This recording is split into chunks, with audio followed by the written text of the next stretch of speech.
Good morning.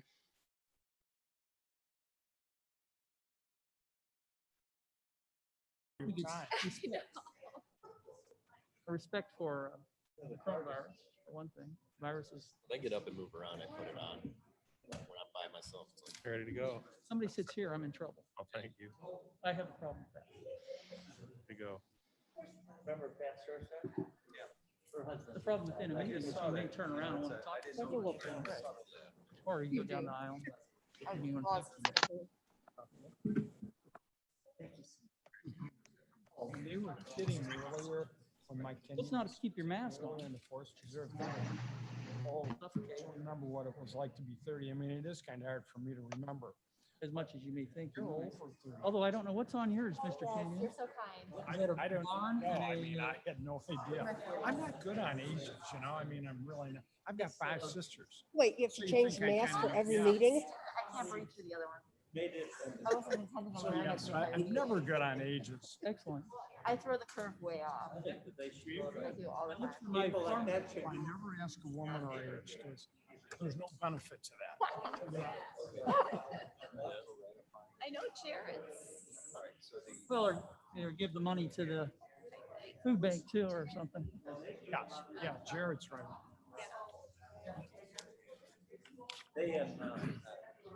That's a youngster too. I'm looking for my, the Farm Bureau mask is really comfortable. How many days? This Carrie Underwood mask is not so good. Barbara. Hernandez. Oh, yeah. Yeah, she's a total baby.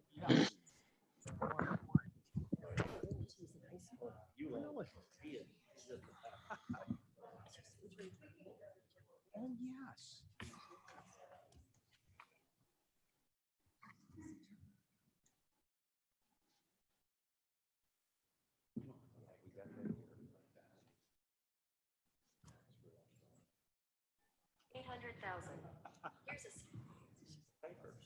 That's really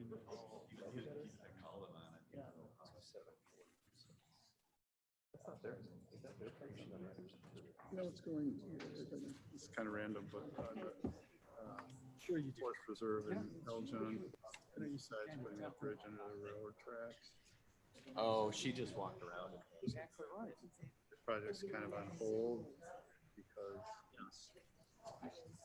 yeah, Should they have snot? no, I know that. Yeah. Something wrong with the tracks, and I think it said they're discerning, or is it, That's interesting. it's a word I don't know. Discerning railroad. Something, Just, I had no idea. Yeah, it is nice. I kind of assumed it meant that they were like unstable or something.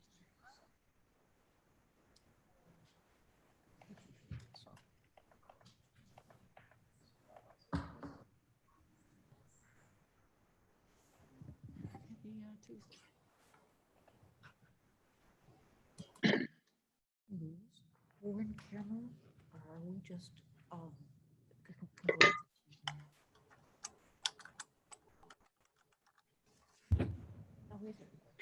Delayed due to defection.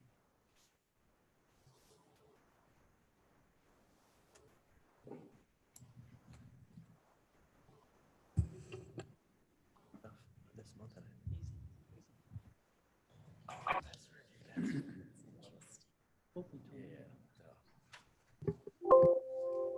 Morning. The hour of 9:45 having arrived, I'd like to call the Kane County Board meeting of August 11th, 2020 to order. The clerk call the roll. Ellen, Present. Guerrero, Guerrero here. Davis.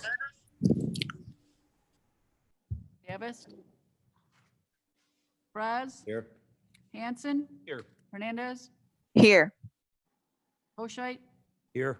Iqbal here. Kenyon. Here. Caius, Highest present. Opie, Leonard, Here. Lewis, Here. Martin, Here. Molina, Molina present. Sanchez, Here. Sheplo, Here. Silva, Over here. Starrett, Starrett present. Sturgis, Sturgis, Thomas, Present. Weber, Present. Wegman, Here. Winnicki.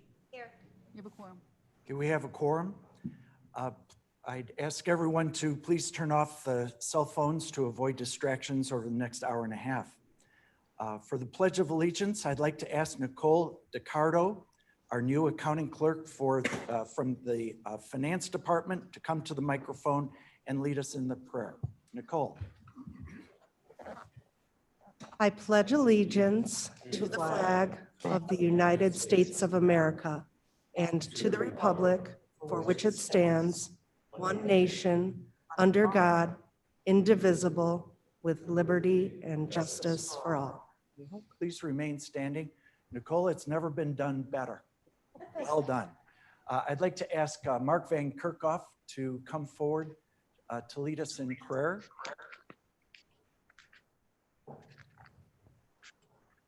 Good morning. Please join me. Our God in heaven, we thank you for protection through yesterday's storms.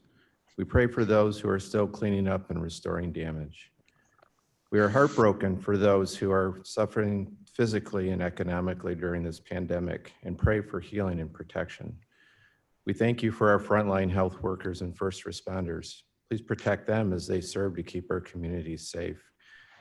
We specifically ask for wisdom in using the resources we have been provided to ease suffering and to protect our residents and businesses.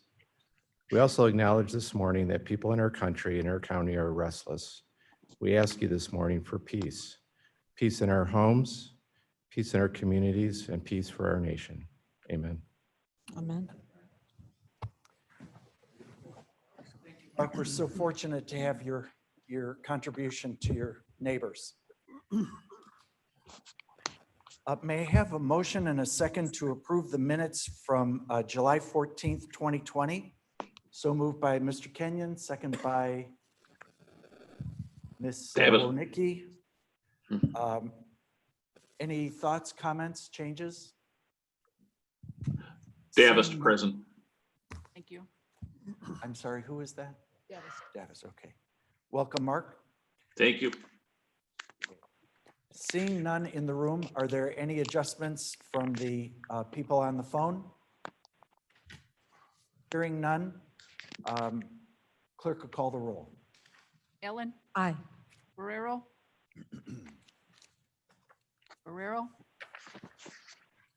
Davis, Davis, yes.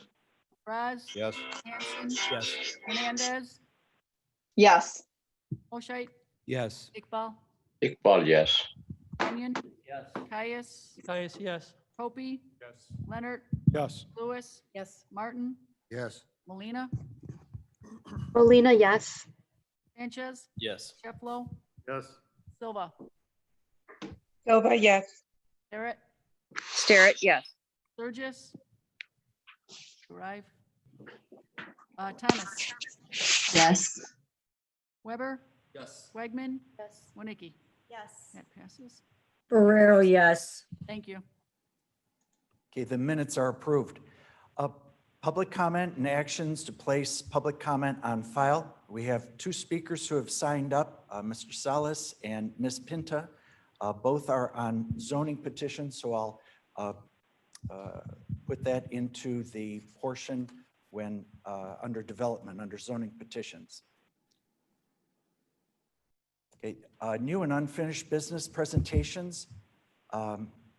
First thing is recognition of former countywide elected chairman Warren Lewis Kammerer. Many of us in this room knew Warren. Some of us knew him well, and he certainly possessed a gentle and intelligent spirit. He brought many of us into county service, in fact. I was one of those. Perhaps it's an irony that he asked me to serve on the Public Building Commission 30 years ago.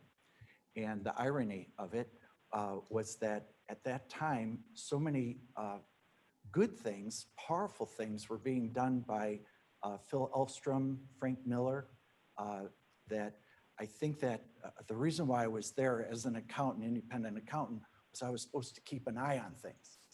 And actually, during that experience, what I found is that we had some master builders, genius builders, gracing this county. So Warren let me do my job, and it was a wonderful experience. So I'm very sad that at his passing. Mark Armstrong is a fellow congregant at Baker Memorial in St. Charles, and he put together a resolution recognizing Warren's service to all of us. And so with your indulgence, I'd like to go ahead and read it and then present it to the family. And I'll ask Mark, who was going to be here today, to read this and present it.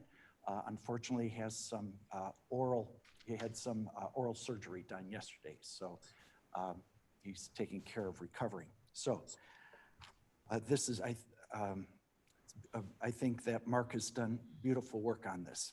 So, whereas Warren Kammerer Jr. was born on November 6, 1925 in Pecatonica, Illinois, and whereas Warren served his family as the eldest of 8 children during the Great Depression, establishing a work ethic that he displayed his entire life, and whereas Warren served his country by enlisting in the United States Army near the end of World War II, where he was assigned to the Counterintelligence Corps of the Office of Strategic Services, a precursor to the Central Intelligence Agency.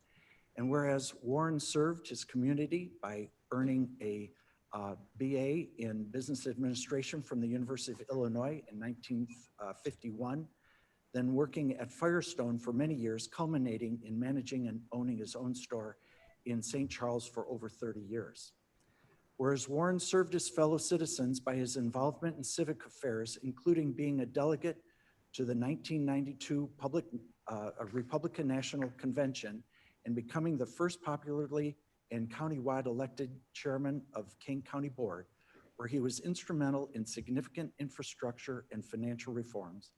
And whereas Warren served his God as a faithful member of Baker Memorial United Methodist Church in St. Charles, and whereas Warren was joined in his service by Virginia, his beloved wife of more than 50 years, along with their children, grandchildren, great-grandchildren.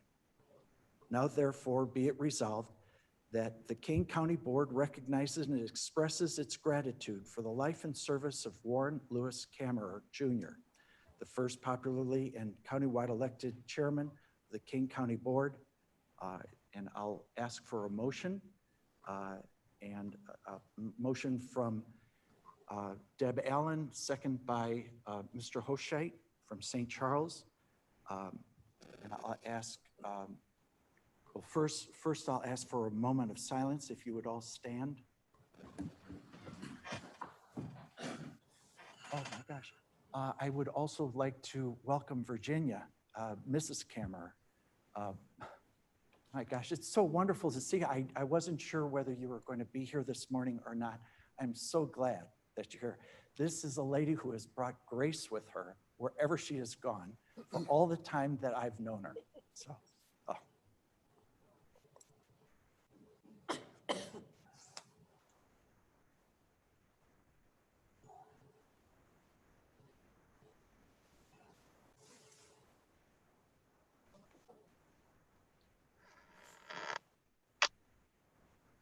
thank you very much. Please be seated. Okay, with that, I'll ask for any comments, any discussion on today's session. Oh, Mrs. Kammerer, once I take this vote, and you've seen a lot of these votes, I am going to present this plaque to you and your family. So if you'd remain with us for a little while, it is really an honor, privilege to have you. So, any comments? Mr. Hoshite, please rise. Sure. I appreciate the chairman having us adopt this resolution to recognize Warren's work. Warren was a longtime citizen in Virginia, in St. Charles, very active in the community outside the county board work that he did. When Warren was elected the first chairman of the board, I think he was not only recognized for the work that he did, but his bipartisan cooperation with the board. He had the support of the entire county and was well respected at the time. And I just, every time we lose someone who has been very involved in the community, it's a good time for us to reflect. And I always think, how are we going to replace people like that? Where's the next, group or individuals like Warren and like all the other colleagues that we've lost? Where are they going to come from? And it's important for us to encourage the youth in the community to get involved and take an active role in leadership because we're not going to be around forever. And the strength of the community is based on the hard work of people like Warren. So I just want to thank Virginia for being here. And Warren, lives in my district or lived in my district, was a good friend, and we'll certainly miss him. Thank you. Thank you, Mr. Hoshai. Any other comments? Seeing none, I'm going to ask the clerk call the roll. Allen, Aye. Ferrero, Ferrero, yes. Gavest, Gavest, yes. Raz, Yes. Hanson, Yes. Hernandez, Yes. Hoshai, Yes. Iqbal, Paul, yes. Kenyon, Yes. Caius, Yes. Hopi, Yes. Leonard, Yes. Lewis, Yes. Martin, Yes. Molina, Molina, yes. Sanchez, Yes. Shefflo, Yes. Silva, Silva, yes. Starrett, Starrett, yes. Burgess, did you arrive?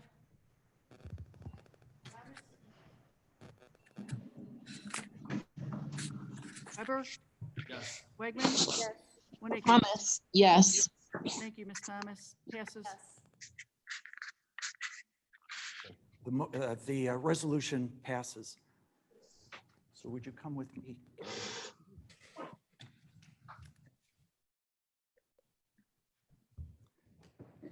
Cameron, thank you very much for your service and for Warren's service. It's so wonderful to see you again. So if you.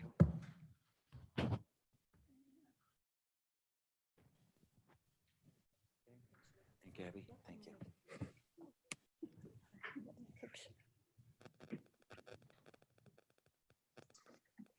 It's for you. Thank you so much. It's lovely to see you.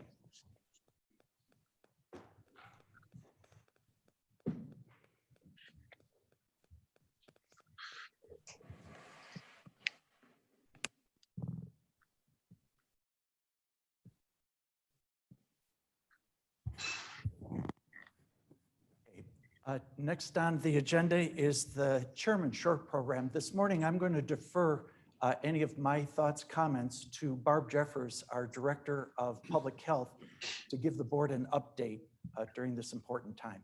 So, thank you, Ms. Jeffers, for coming. Thank you, Mr. Chairman. Or as I like to refer to you as Dr. Jeffers.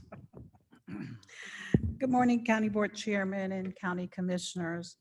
I'd like to provide you a quick update as to the progress of the Health Department's contact tracing activities. Contact tracing is the key to slowing the spread of the COVID-19, and it helps protect you, your family, our community. It increases economic impact and saves lives. As of yesterday, Kane County had 9,875 positive cases of COVID-19. The Health Department does not have adequate staffing to address the contact tracing until we receive the CARES funding, the CARES Act funding approved by you, the county board. We must move quickly to slow the progression of the transmission of the virus, and the assistance of an outside vendor will allow us to do so. We have made considerable progress in the past 2 weeks, and I'd like to provide the board regular updates on our accomplishments, and today will be the first of those many updates. On July 28th, we signed a contract with KPMG for contact tracing. On July 30th, the Kane County Health Department was onboarded by the state of Illinois to Salesforce. It's the database platform that is required by all local health departments engaged in contact tracing in Illinois. A steering committee has been created consisting of myself, along with 3 other health department staff. We meet weekly with KPMG to review the status of the contract. Additionally, assembled are the project management team and the core team, which Roger Fonstock sits on. As the IT liaison, it is important that our data system continues to be compatible with the IT's system. Our goals are to respond to those who test positive within 24 hours of receiving results from IDPH. That is only the quickest way to stop the transmission. The other goals are to have 160 contract tracers hired to complete that task. 55% of those contract tracers must be residents from Kane County. They must be bilingual contact tracers within those 160. We must have the ability to scale up or scale down based on the progression of the disease. And we must, in the end, have a sustainable data platform for all infectious diseases when this is over. As of yesterday, there were 90 persons who have been onboarded, and being trained as contact tracers. 23 are Kane County residents, which represents 33%. 13 are bilingual, which represents 13%. We anticipate that group of contact tracers that are hired and being trained currently to be taking the first live calls beginning Monday, August 17th. As I said, this really has to happen very quickly, and we could have not done it without the support of the board providing the funding so that we could get going really rapidly. So this concludes my update. I will give you regular updates to our progress. And as we move forward, if there are any questions, please feel free to contact me. Thank you for your time.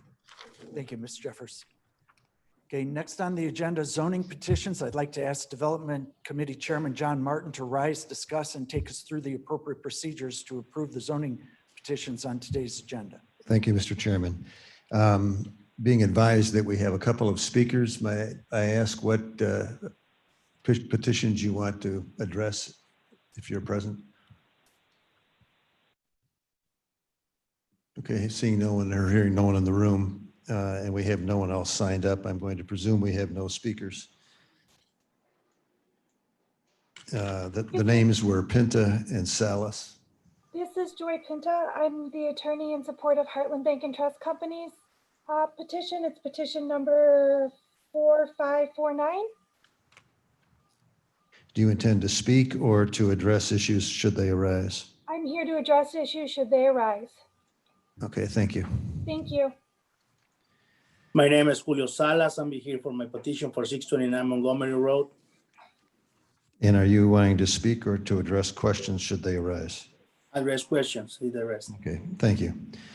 We'll then proceed with the first petition, which is petition number 4472 in St. Charles Township. The petitioner is Mary Ann Krimple. The property is commonly known as 3 North 952 Bittersweet Road, again in St. Charles Township. The proposed rezoning is from F District Farming to R1 District Rural Residential. There were neighborhood objectors. The recommendations from the zoning board were for approval, and likewise from the development committee. If I could please have a motion. I move that. Could I have a second? Mr. Kenyon seconds. Is there any comment or question? Hearing none, will the clerk please call the roll? Allen, No. Ferrero, Yes. Davis, Davis, yes. Raz, Yes. Hanson, Yes. Hernandez, Yes. Oshite, Yes. Iqbal, Iqbal, yes.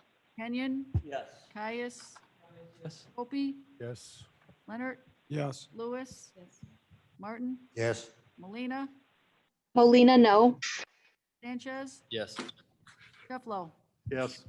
Silva, Silva, yes. Barrett, Starrett, yes. Burgess, Thomas. Thomas? Yeah. Thank you. Weber, Yes. Wegman, Yes. Winnicki. Yes. That passes. Motion carries. The next matter before us is petition number 4549, filed by the Heartland Bank and Trust Company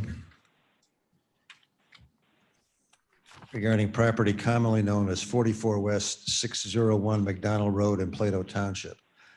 The proposed rezoning is from F District Farming to F1 District Rural Residential to allow an existing home to be sold off separately from the remaining farmland.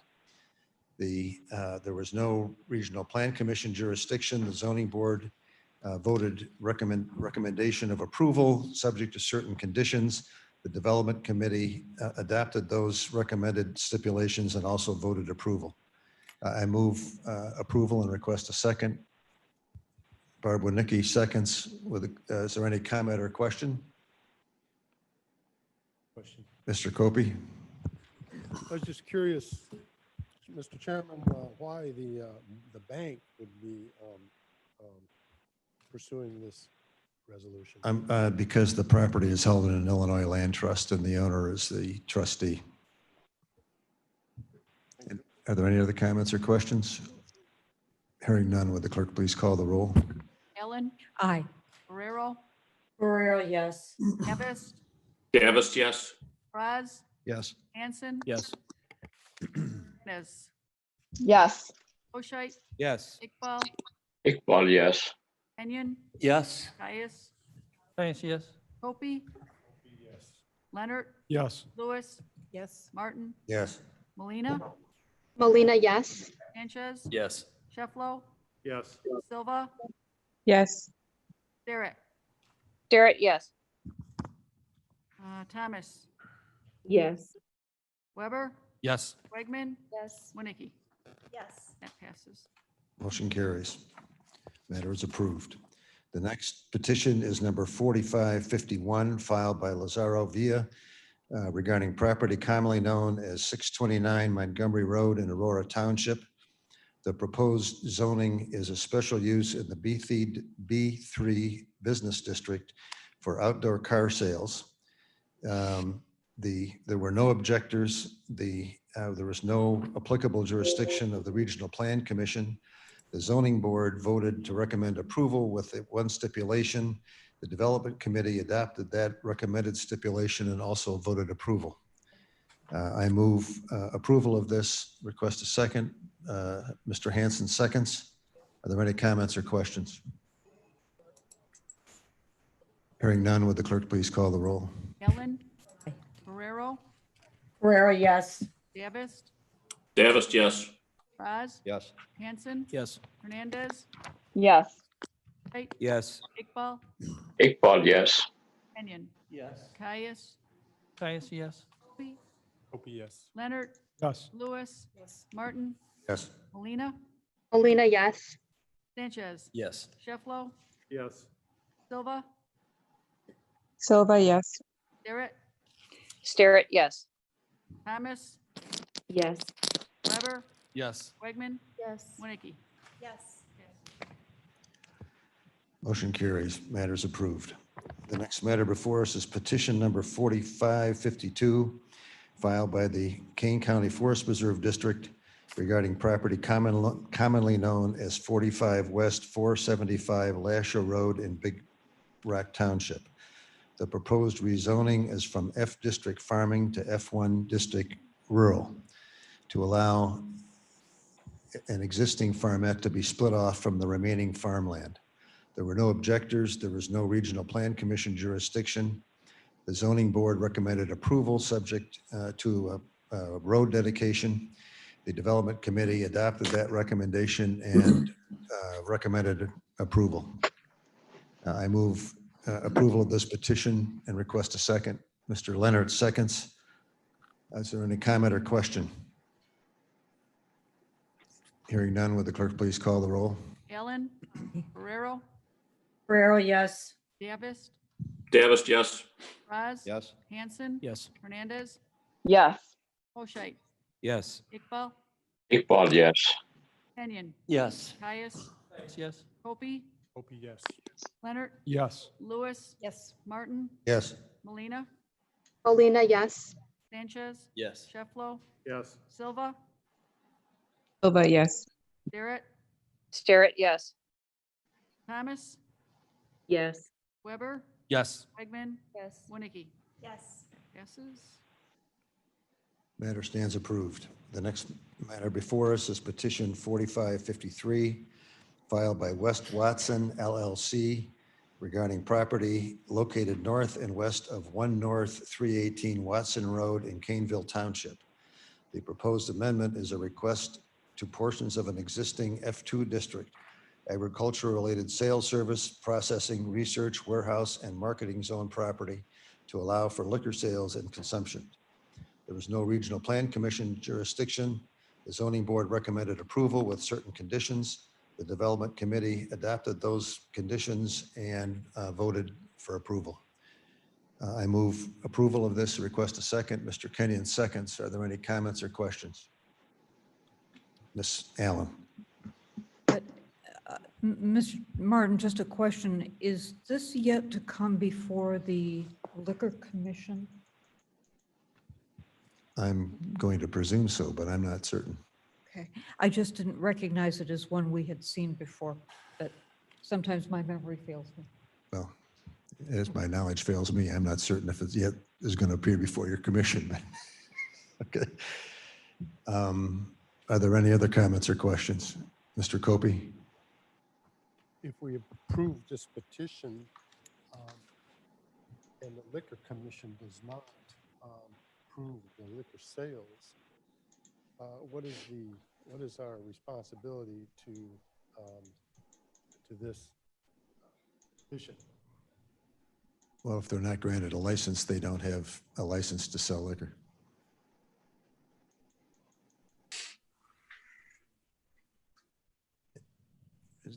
Thank you. Okay. Are there any other comments or questions? Hearing none, would the clerk please call the roll? Allen, Guerrero, Yes. Davis, Davis, yes. Raz, Yes. Hanson, Yes. Hernandez, Yes. Wright, Yes. Iqbal, Iqbal, yes. Kenyon, Yes. Caius, Yes. Opie, Yes. Leonard, Lewis, Martin, Yes. Molina, Molina, yes. Sanchez, Yes. Shefflo, Yes. Silva, Silva, yes. Starrett, Starrett, yes. Thomas, Yes. Weber, Yes. Wegman, Yes. Winnicke. Motion carries. The next matter before us is petition 4554, filed by Logan Wilding and others regarding property commonly known as 43 West 126 Empire Road in Campton Township. The proposed rezoning is from F District Farming to E1 District Estate Residential to allow a new single-family residence to be constructed. There were no objectors to this petition. There was no regional plan commission jurisdiction. The zoning board voted approval with certain conditions attached. The development committee also voted approval with those same conditions appended. I move approval of this. Request a second. Ms. Winnicke seconds. Do we have any comments or questions? Hearing none, would the clerk please call the roll? Ellen, Aye. Guerrero, Yes. Davis, Davis, yes. Raz, Yes. Hanson, Yes. Hernandez, Yes. Oshite, Yes. Iqbal, Yes. Kenyon, Yes. Caius, Yes. Opie, Yes. Leonard, Yes. Lewis, Yes. Martin, Yes. Molina, Molina, yes. Sanchez, Yes. Shefflo, Yes. Silva, Silva, yes. Starrett, Starrett, yes. Thomas.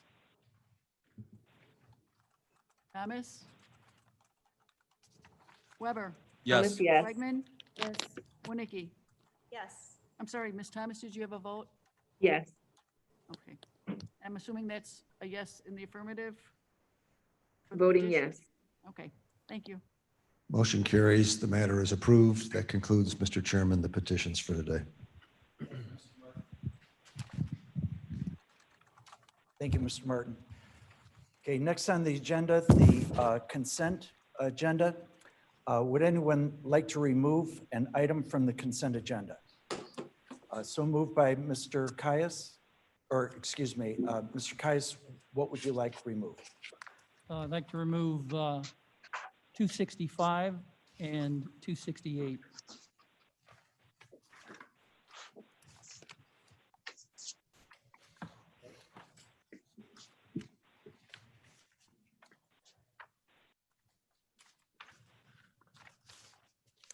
Mr. Hoshait?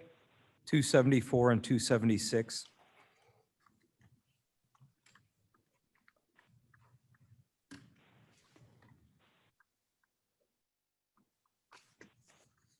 Okay.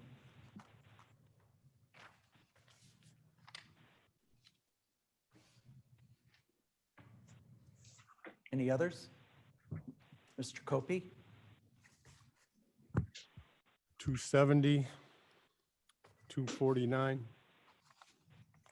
271.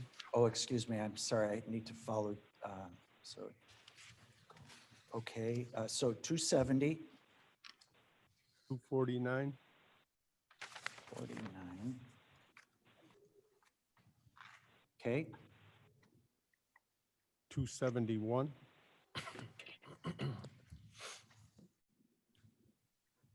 okay, 272,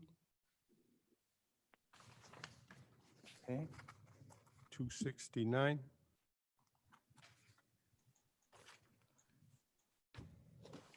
okay, 263,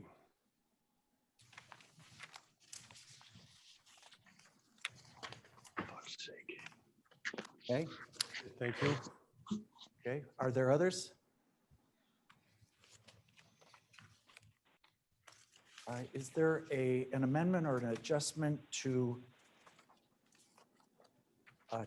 okay, yes, there is, okay, to 259? Mr. Leonard, did you want to, and we're not going to start there, but was that covered?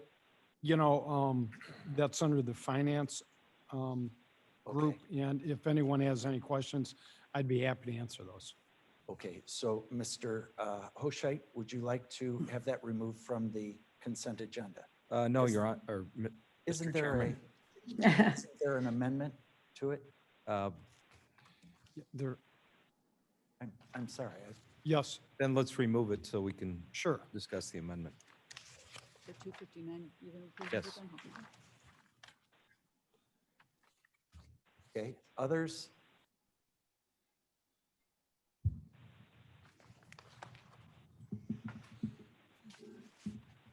Okay, let's take a look also at 273 and 275.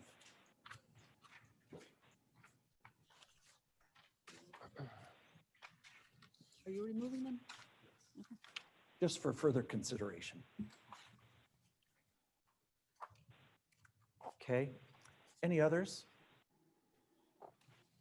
Seeing none, are there any others from folks on the line?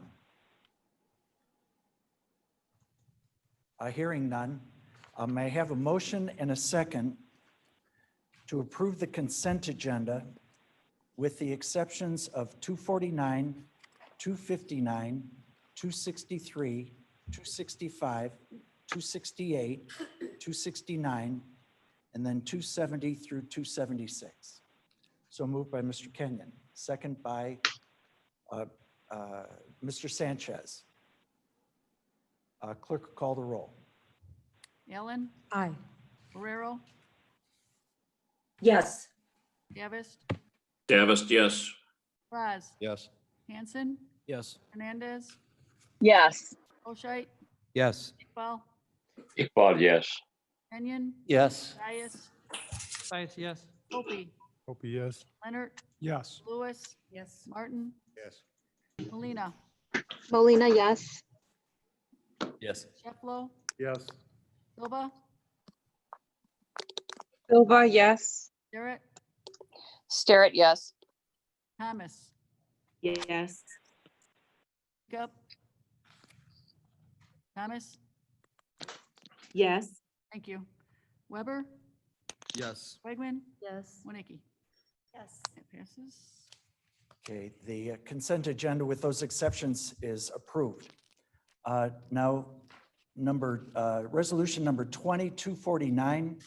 This is the ComEd Green Region Grant, approving the budget adjustment for farming with pollinators. Mr. Copey, would you rise, please?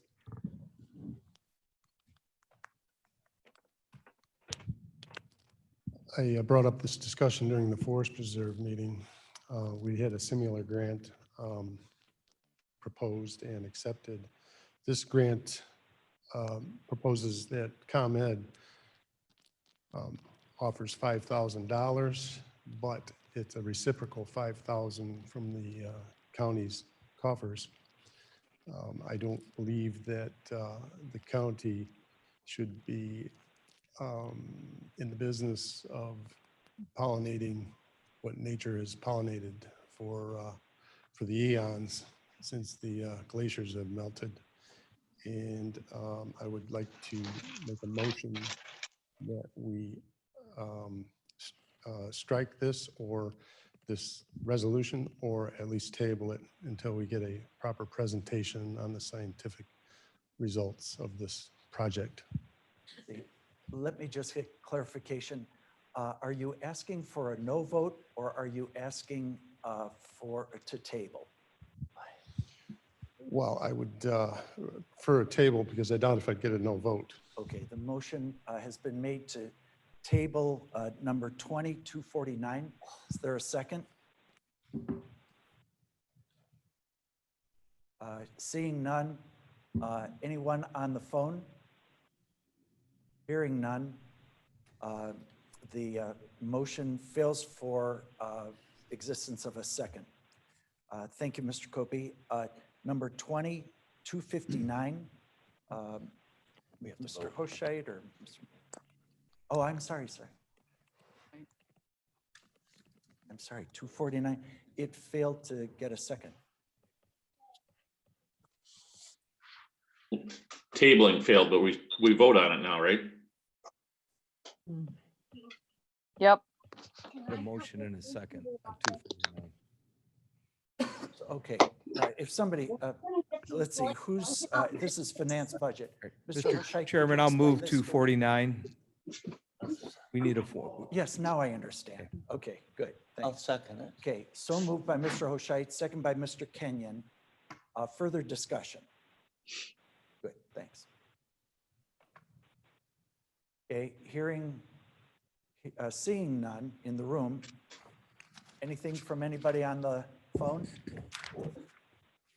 Hearing none, clerk call the roll. Guerrero, Guerrero, yes. Davis, Davis, yes. Oz, Yes. Hanson, Yes. Hernandez, Yes. Hoshait, Yes. Iqbal, Iqbal, yes. Kenyon, Yes. Yes, yes. Opie, Hope you know. Leonard, Yes. Lewis, Yes. Martin, Yes. Molina, Molina, yes. Sanchez. Yes. Sheffield, Yes. Silva, Silva, yes. Garrett, Starrett, yes. Thomas, Yes. thank you. Weber, Yes. Bregman, Yes. Winnicke, Yes. passes. Okay, that resolution is approved. Number 2259, amending resolution 2219. So moved by Mr. Hoshait, second by Mr. Leonard. Who would like to explain that? Okay, Mr. Leonard, please rise. Thank you, Mr. Chairman. This is a resolution which is replacing a resolution that was approved in the past, Resolution 20-219. The new Resolution 20-259 explains the annual cost of the 5-year lease along with the 5-year total.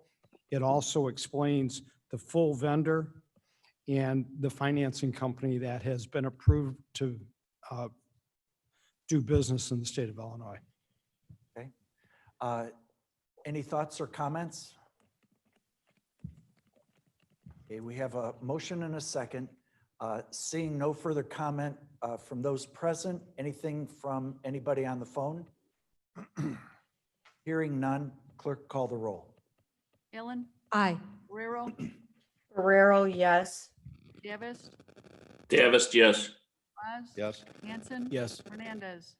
Yes. Bolshite. Yes. Iqbal. Iqbal, yes. Kenyon. Yes. Caius. Caius, yes. Opie. Yes. Leonard. Yes. Lewis. Yes. Martin. Yes. Molina. Molina, yes. Sanchez. Yes. Shefflo. Yes. Silva. Over, yes. Starrett. Starrett, yes. Thomas. Yes. Weber. Yes. Wegman. Yes. Winnicki. Yes. Okay, that resolution is approved. Next, number 2263, Kane County Board Support for Police and Police Reform, Mr. Copey. Thank you.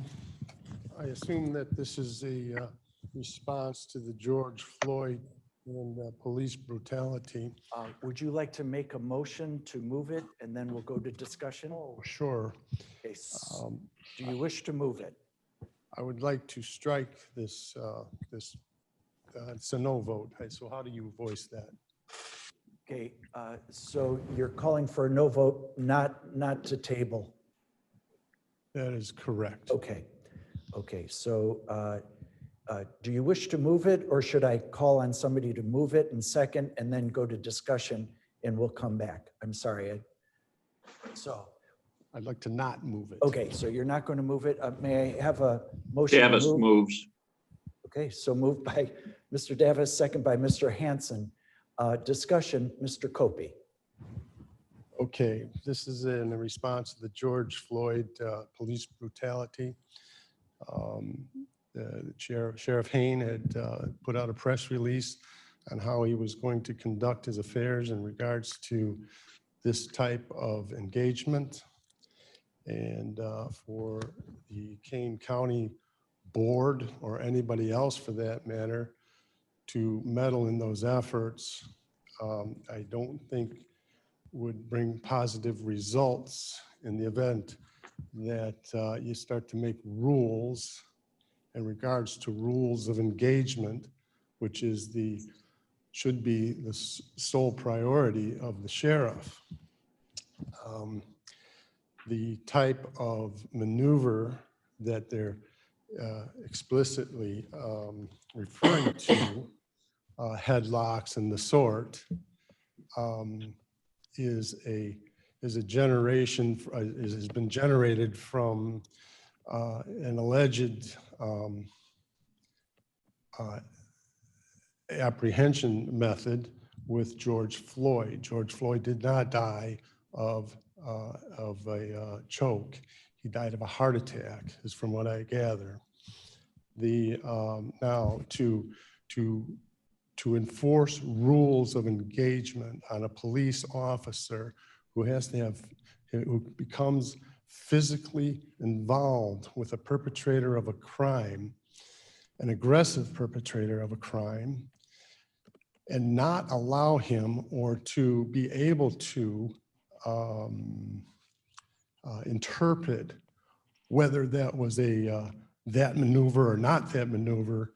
I don't believe this is a safe environment for our police officers to be in.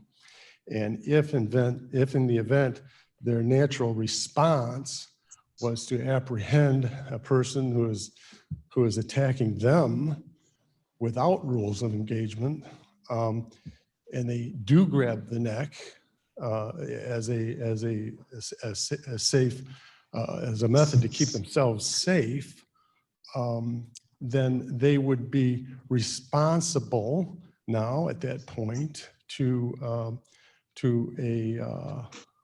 being cited as making an error in their judgment for not following a rule that a board member had instated upon them. So this is not a good idea.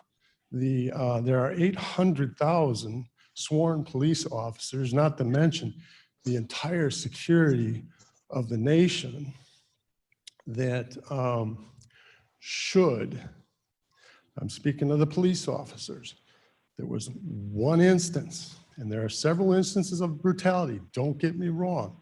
I believe that there is brutality, but it's a very, very, very small percentage of what is taking place, especially out here in rural areas in counties like Kane. To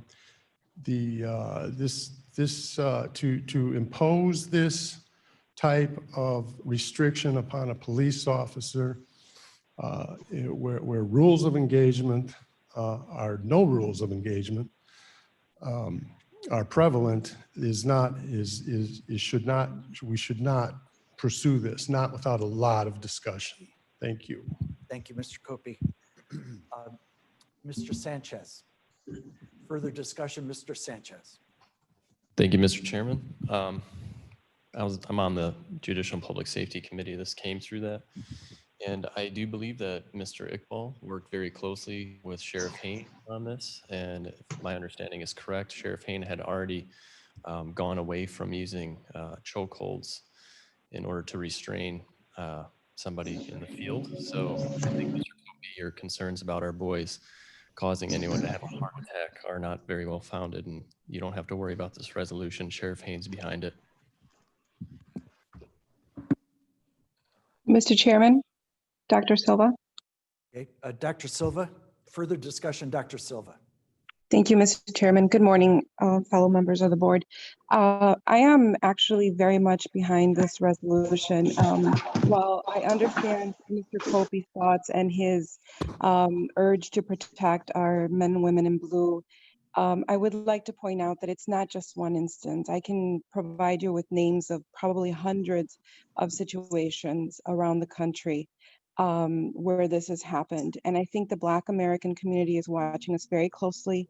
I think we need to really look at the issue that we're actually protecting our men and women in blue by giving some sort of guidelines, by giving them the resources to de-escalate situations, because a lot of people have lost their lives. And then what happens is that good men and women who find themselves in very delicate situations are actually going to find themselves behind bars when they were very good police officers to begin with. But because they're not given the resources and the knowledge about de-escalation, and we don't give good guidelines as to how to avoid certain situations, we're going to lose good men and women. So I find this not only in support of avoiding situations where people can lose their lives, whether it's via a chokehold or a heart attack that was caused by the high stress situation, or the lack of hearing or the lack of communication, whatever it is that put this situation in it, that put this person in this situation, it can put their life in danger. So it's not only a matter of protecting the individual that's in this situation, but it's also a matter of protecting police officers. So I am in favor of this. Thank you, Dr. Silva. Mr. Leonard? Chairman. Yes, it's Mr. Leonard and then Ms. Thomas. Mr. Leonard. Thank you, Mr. Chairman. Mr. Copey, I appreciate your concerns and I understand what you're saying. I respectfully disagree. And the reason why I do is this resolution is not enacting any laws. It's strictly support for police and police reform. The Kane County Sheriff has, even before our current sheriff, incorporated the non-use of any type of chokehold or force around the neck or head. But this resolution also covers many other things which are very important to protect the police. Number one are the body-worn cameras that they're going to have on, and also the ability to have internal and external investigations of police misconduct. This is something that Kane County has been practicing now for years, and I agree with it and I support it fully. And I think it also helps protect our men and women in blue. So thank you. Okay, Ms. Thomas. Thank you, Mr. Chairman. As a member of the Judicial and Public Safety Committee, let me just remind Mr. Copey, as my colleagues have already done so that the sheriff supports this resolution. And this is not a directive. This is simply a statement of support. And while it's not up to the board to try and tell the sheriff what to do, so to speak, it is most certainly our responsibility to set the tone and the expectation for law enforcement in our county.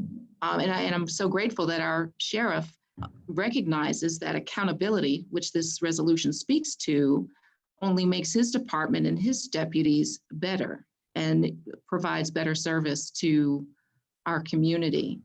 And one other thing I would like to point out in this resolution, which is clearly so needed, is a process for police officers to speak up and intervene if they observe unlawful activity amongst other officers. The fact that not one, two, possibly more officers stood by and in fact witnessed the murder, Mr. Copey, of George Floyd on the street speaks to the need for number one, being on the record for such a process, for someone to intervene if they don't have the good sense as a mature adult to do so on their own, but also to let them know that there will be consequences when you refuse to step up simply as a human being, let alone an officer of the court, to save someone's life. And finally, let me just correct the record that George Floyd was killed, Mr. Copey. It took 8 minutes and 46 seconds. And if you haven't watched the tape, I invite you to do so. And the last time I checked, in this country, everyone is presumed innocent until proven guilty. Thank you. Thank you, Ms. Thomas. Other comments? Seeing none, any other comments from people on the phone? Hearing none, clerk, call the roll. Helen? Aye. Ferrero? Ferrero, yes. Davis? Davis, yes. Oz? Yes. Hanson? Yes. Hernandez? Yes. Oshite? Yes. Iqbal? Iqbal, yes. Kenyon? Yes. Caius? Caius, yes. Opie? No. Yes. Lewis? Yes. Martin? Yes. Molina? Molina, yes. Sanchez? Yes. Shefflo? Yes. Silva? Yes. Starrett? Starrett, yes. Thomas? Yes. Burr? Yes. Wegman? Yes. Winicky? Yes. That passes. The motion passes. Next item, number 2265. Would you like to move that, Mr. Caius? Please rise. Yes. Okay. Yes, Mr. Chairman, I'd like to move. Mr. Caius moves, Mr. Hoshite seconds. Mr. Caius. Yes, thank you, Mr. Chairman. First of all, I'd like to say thank you to the Riverboat Committee. I know this must have been, or I was in the meeting, so I know that it was quite a chore to, I believe that you pared down the 2020 budget from 3.9 million to 2.8 million. If I'm incorrect, please let me know. So it was a Herculean task to do that, and certainly some things must be cut. I have a question about the drug court, or I have a few questions about it. One is with the drug court, which was received a 2020 budget of 314,000, and this year received nothing. I don't know if Mr. Hoshite could enlighten me on that. Was that going to Mr. cut? Caius is asking that question. Mr. Hoshite, would you like to respond? Please rise. Does that cut that program? I don't know what the consequences of the recommendation in the committee will be with respect to the program. Presumably, if the funding doesn't come from Riverboat, it could come from another source within the state's attorney's office or the judiciary. The resolution before us is the result of the committee trying to keep that fund alive. This year, the Riverboat revenue is down significantly. And because the program has supported a number of projects, and a lot of the things that the judiciary and state's attorney has done. This is an allocation of resources based on the reduction in revenue. Thank you. On other items, for the total comes to $2.8 million. Some of the largest items, and I totaled it up on my spreadsheet just to try to do an examination of what is being spent this year for the 21 budget. The farmland preservation is to receive funds, and these are made up from funds from last year that are already committed, and an additional $300,000 this year to be spent, a total of $718,000, which was down $418,000. But that comprises 25% of the budget of the riverboat this year, which is a considerably large chunk. The second is child advocacy, which takes unobligated funds from last year with an additional $590,000 to get $628,000, which is 22%.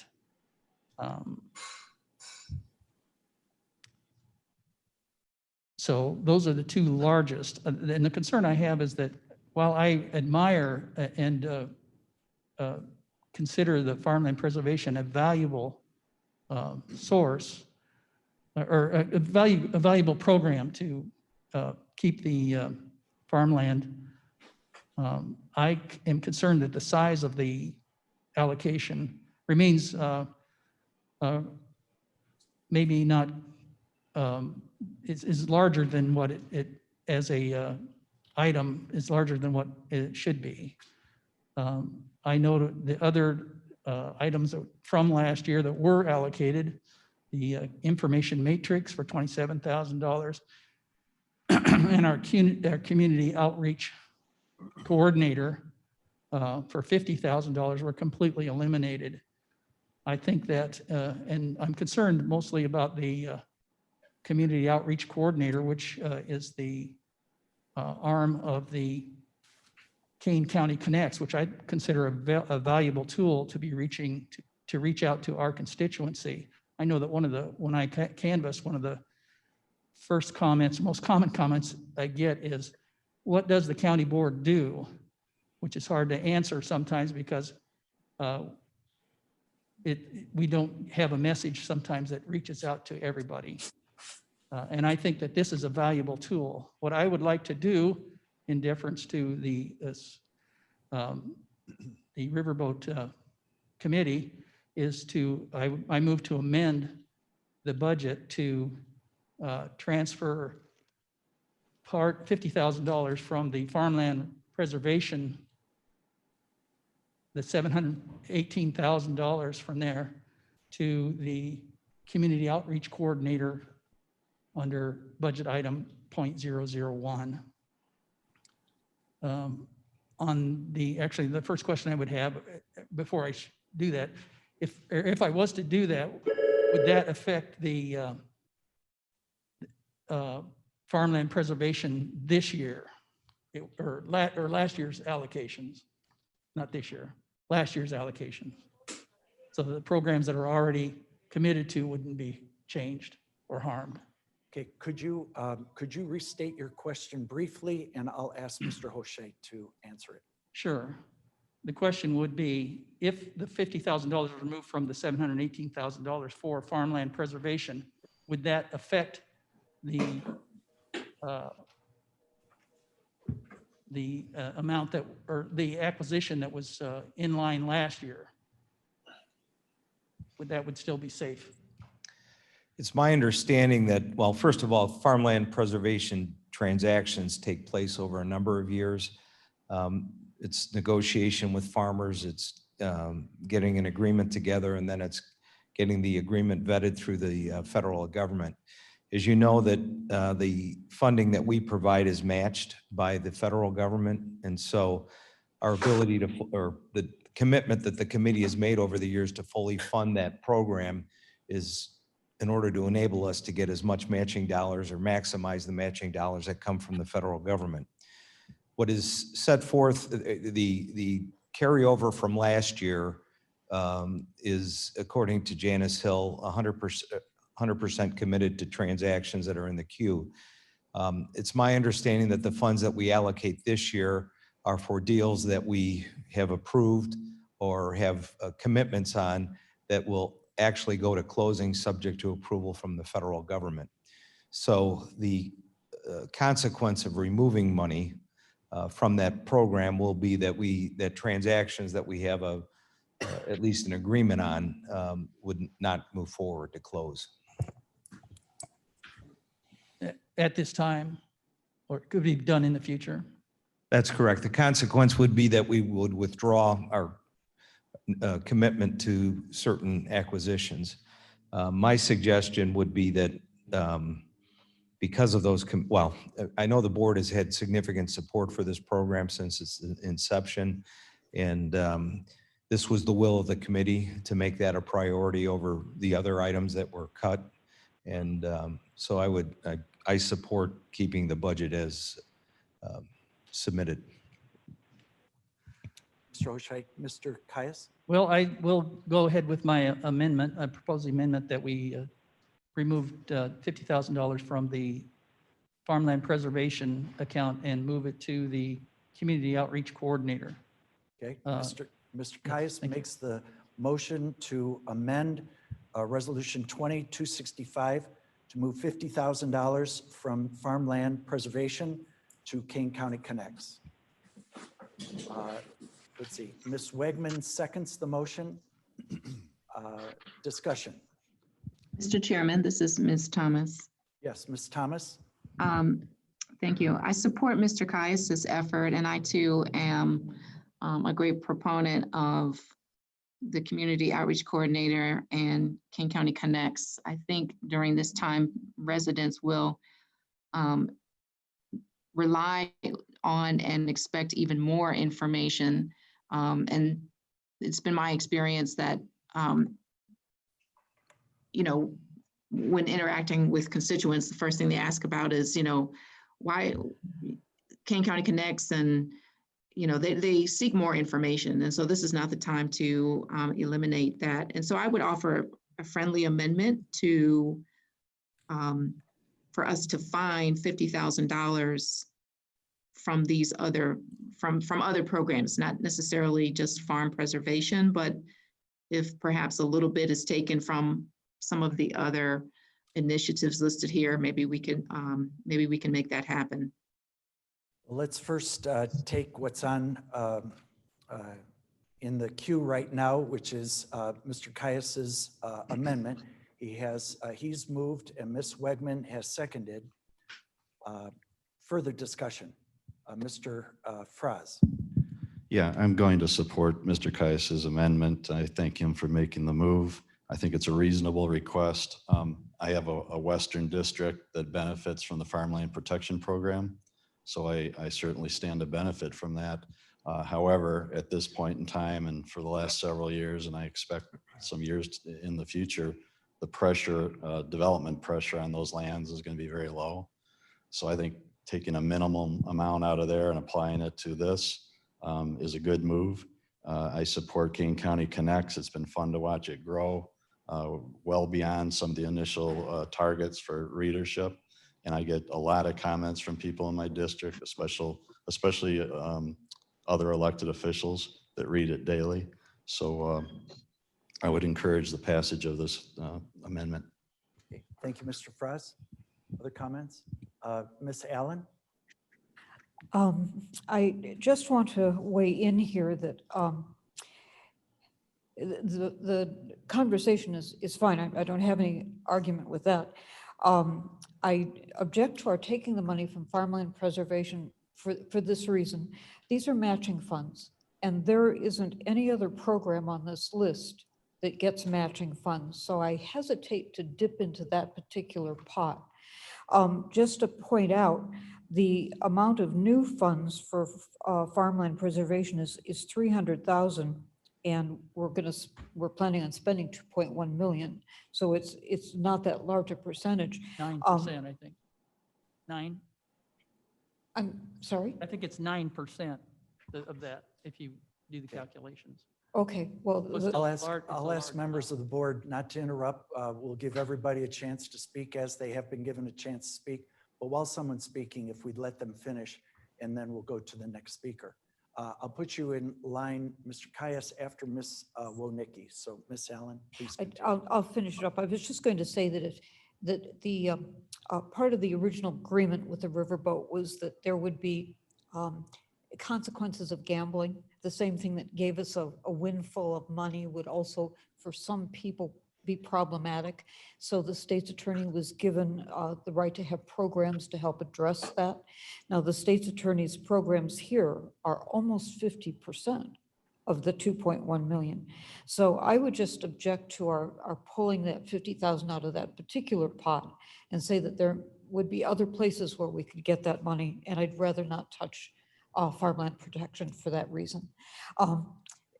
I was just coming on board when the farmland protection program was being instituted, and I ran into so many door-to-door people who said, well, that's just a windfall for somebody, and as soon as they want to, they can sell it to Walgreens and turn it into a pharmacy. It won't be open land anymore.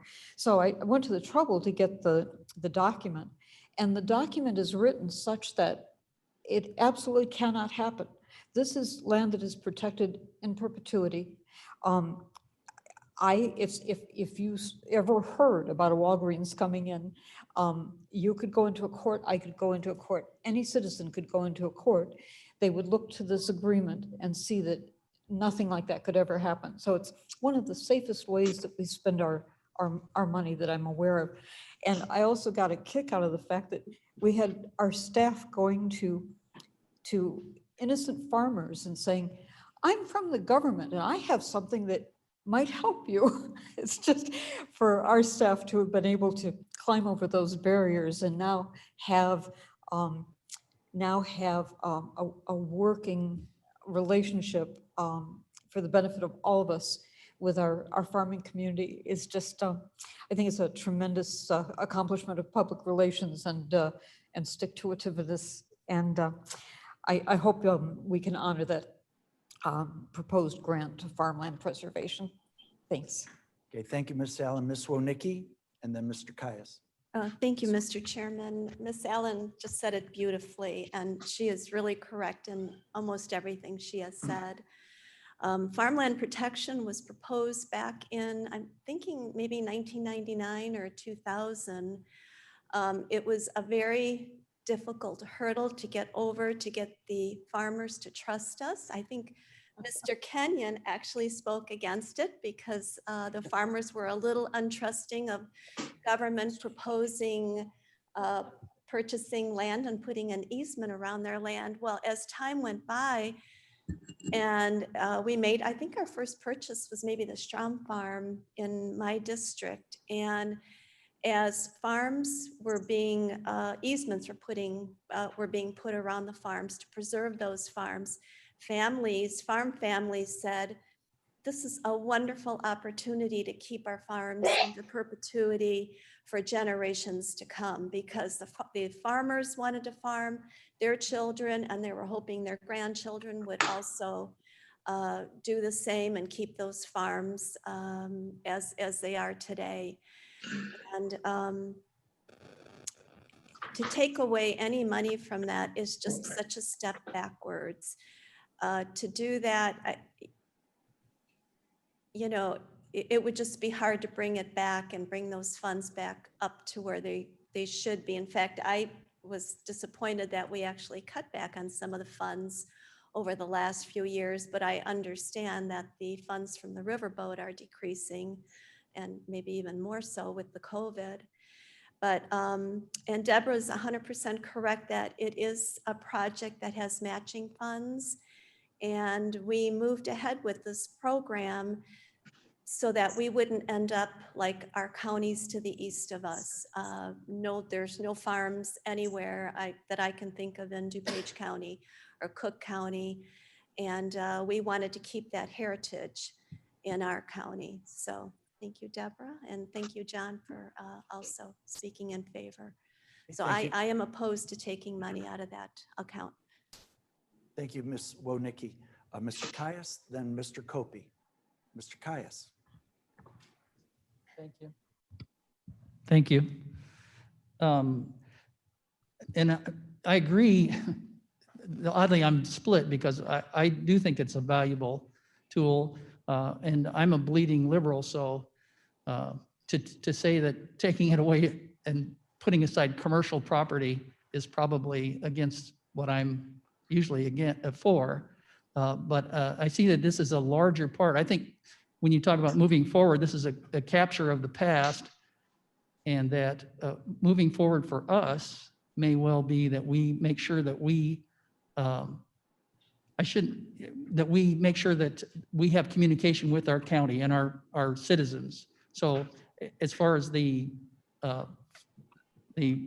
farmland preservation is concerned, if there are other places that would take, that I could see that would not be from drug prosecution, from victim coordination, domestic violence, any of those that seem to be really valuable, that would be certainly, I'd be amenable to that, but I don't see that. I see those as being problematic as well. They are all being cut. I think that this is a large portion of the in-house riverboat funding. And I think that if you examine the figures, I think going forward actually is to make sure that we communicate with our county residents. Thank you. Okay, thank you, Mr. Geis. If you wouldn't mind, Mr. Copey, would it be all right if I just made a comment? Sure. Okay. I would just like to put forward that the county newsletter has become expensive. It is $122,000, $122,000 in total, and it'll probably go up if it's continued by another $2,000 to $3,000 next year. It could be a decision that's left to the next board and chairman 3 months away from that. There is a much less expensive alternative in that sending out a newsletter that captures at least 80%, maybe 90% of the value of the current expensive newsletter to send out in aggregating information that comes in perhaps one or two times per month, or excuse me, per week. So once or twice a week, we'd send out a newsletter to our constituents using the database that's been paid for to develop over the last 6 years. It could go out of the IT department where there's a person who has worked in the media area, also is very competent in the area of information technology. When I submit the board office budget for the remaining, we're talking about $50,000. There's another $72,000 to $74,000 that would have to be supported during a time that we have a $12 million to $15 million initial deficiency away from a balanced budget. So that 72,000, if we can make the 122,000,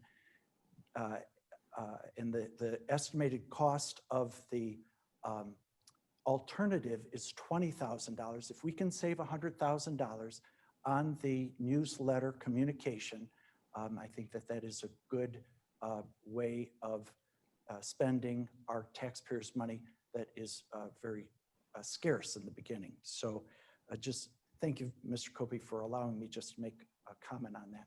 Mr. Copey? Thank you, Mr. Chairman. I am an advocate of farmland preservation. I am a farmer. If you look at the charts, and I don't believe I'm misinformed on this, the world's food production is maxed out. They're burning Brazil down to the ground just to make more acreage for food production.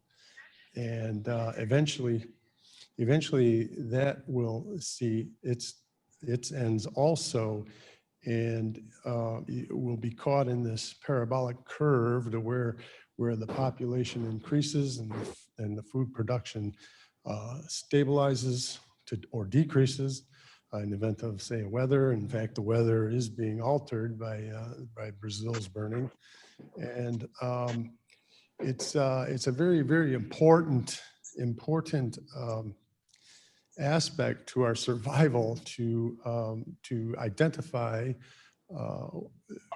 the need to preserve tillable land, and especially fertile tillable land, and to buy it, to buy that easement, that development easement to grow the food that is required for the people of the world.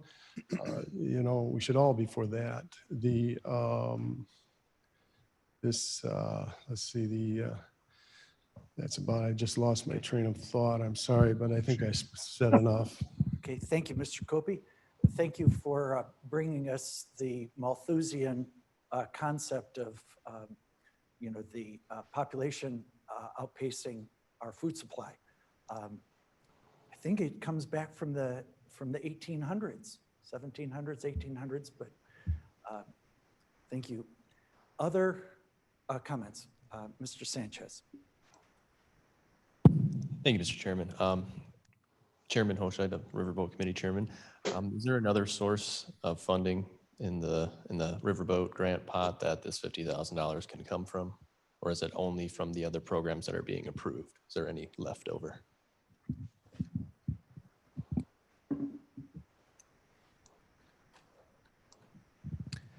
The allocations that are recommended from the committee are total the current year's budget for that program. So if we live within our budget means, the answer would be no. The Riverboat Fund does exist. What is carried over till next year will, you know, when next year comes and the subsequent years come, we need to have sufficient funds to sustain the programs that we're funding. And if we were to dip into the reserve account to fund this, to answer your question, could we do that? It's possible that we could do that, but that would then disrupt the flow of funding for all the projects that we plan on keeping or sustaining going forward. Thank you. Any other comments? Seeing none, hearing none from anyone on the phone, I'd like to, let's see. So the vote that I'm going to ask the clerk to call is the amendment to, would amend resolution number 2265 to transfer $50,000 from farmland protection to Kane County Connects. So Celeste, call the roll. Allen, No. Ferrero, This is for the amendment, correct? correct, Yes. for the 50,000 transfer. Yes. Davis, Davis, no. Raz, Yes. Hanson, No. Hernandez, Yes. I'm sorry, Yes. thank you. Hochscheid, No. Iqbal, Iqbal, no. Kenyon, No. Caius, Caius, yes. Opie, Hoping no. Leonard, No. Lewis, No. Martin, No. Molina, Molina, no. Sanchez, Yes. Jefflo, No. Silva, Yes. Barrett, Yes. Thomas, Yes. Weber, No. Wegman, Yes. I'm sorry, Yes. yes, okay. And Winnicki. Winnicki? No.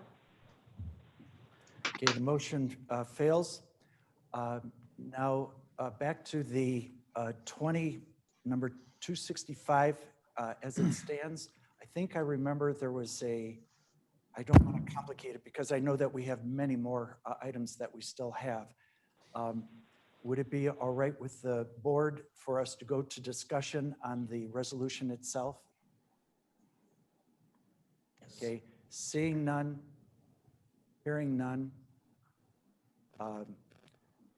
Further discussion on the Resolution 2265, authorizing Grand Victoria Riverboat funding for internal projects for 2021 as recommended by the Riverboat Committee.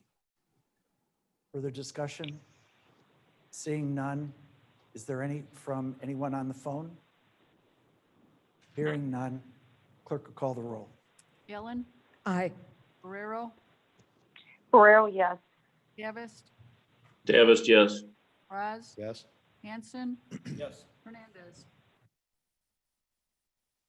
Hernandez, Yes. okay. Hoshite, Yes. Iqbal, Iqbal, yes. Kenyon, Yes. Caius, Bias, yes. Kopi, Hope yes. Leonard, Yes. Lewis, Martin, Yes. Molina, Molina, yes. Sanchez, Yes. Sheffield, Yes. Silva, Silva, yes. Jarrett, Jarrett, yes. Thomas, Yes. Weber, Yes. Wegman, Yes. Winnicke. Yes. Passes. Okay, the motion passes. Number 20, 268, this is Mr. Caius. And this is approving an Easy Pass operation interagency agreement with Easy Pass Interagency Group of Newark, Delaware. I'll let someone else move it. Yes. Let's see, Mr. Fraz moves it, Mr. Hoshite seconds, Mr. Caius. Thank you. Thank you. Once again, I'm rising to speak on behalf of the district, or the my constituents in District 23 who oppose the Long Meadow Parkway scope and oppose the toll that is being placed, which will be the first toll on any non-major roadway in the state of Illinois. It affects only the northern King County, as residents who drive across town will have to pay 95 cents. This is the agreement to engage the Easy Pass, which I believe is something like $200,000, which is an example of just how much it's going to cost, and it's going to cost us in northern King County. So I am going to vote no on this, and I encourage my fellow board members to do so too. Thank you. Okay, thank you, Mr. Caius. Any further comment, questions? Mr. Fraz. Would just like to. Hello, I would like to just mention that the toll concept goes back at least till 2004, when previous boards decided to go down that route. The reason for it is the bridge is so far at the north end of the county and so close to both Cook and McHenry that it would split the costs evenly among the users. So it's in our best interest to move forward and become a member of Easy Pass as we move into the most important period of coordinating with them on setting up the toll. Okay, thank you, Mr. Fraz. Any further thoughts, comments? Mr. Kopi. Thank you. I would like to see an exit clause for the Kane County users. We've paid the lion's share for the bridge, and in most cases for people that won't even use the bridge. And I would like to have an exit clause that would reimburse the county residents that use the bridge. They'll essentially be paying twice for a bridge. And so I'd like to amend the motion to reimburse county resident users. Okay, the motion has been made by Mr. Kopi. Is there a second? Caius, second. Caius seconds. Further discussion? Mr. Sanchez.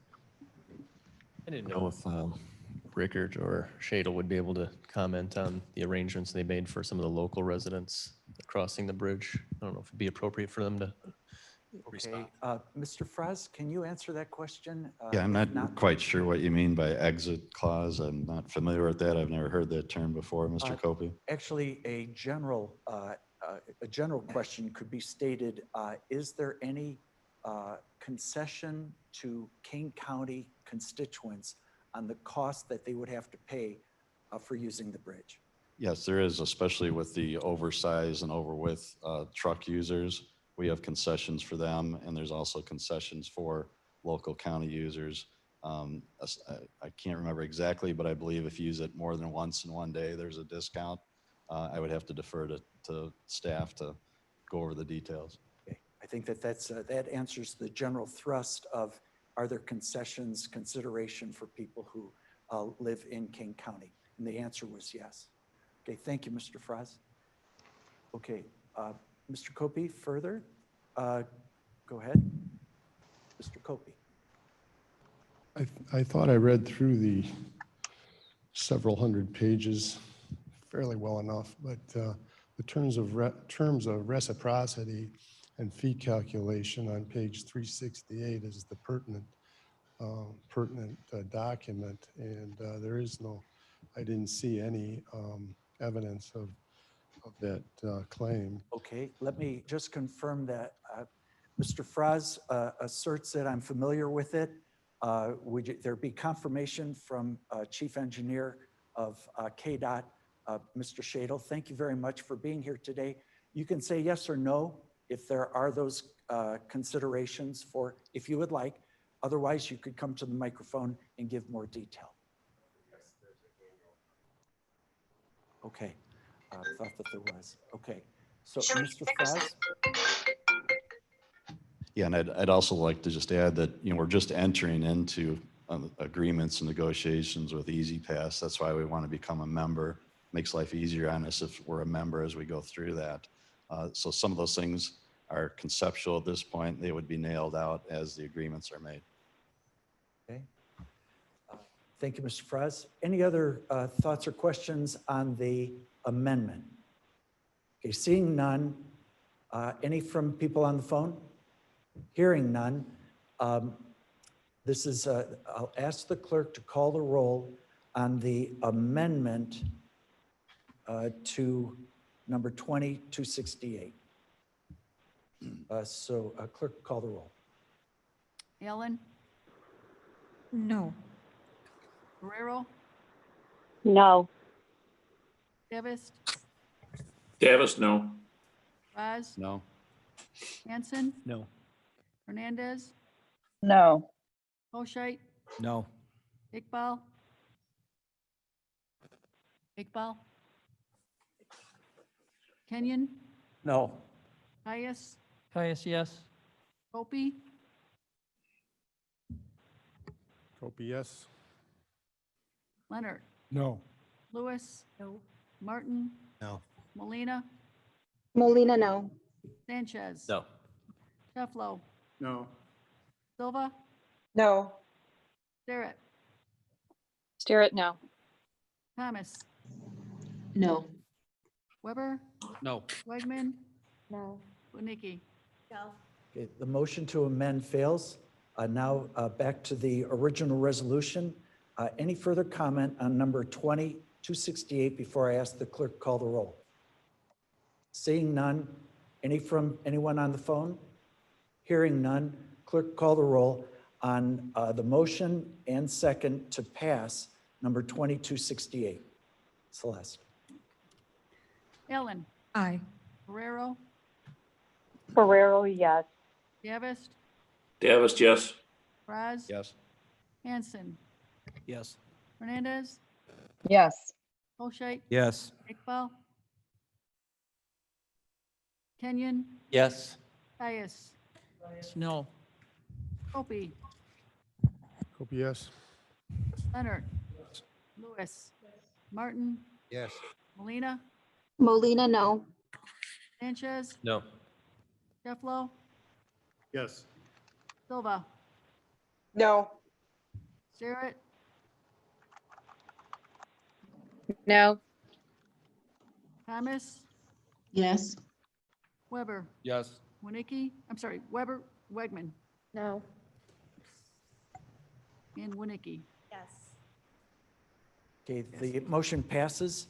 Number 2269, I believe that was Mr. Copey. Would you like to move or would you like somebody else to move? This is approving reimbursement agreement with Union Pacific. And this has to do with Bunker Road Extension engineering review. I pulled it for the discussion purpose, so I would. Would you like somebody else to move it? if we could. Okay, Mr. Frost moves, second by Mr. Hoshite, Mr. Copey, for discussion. Thank you very much.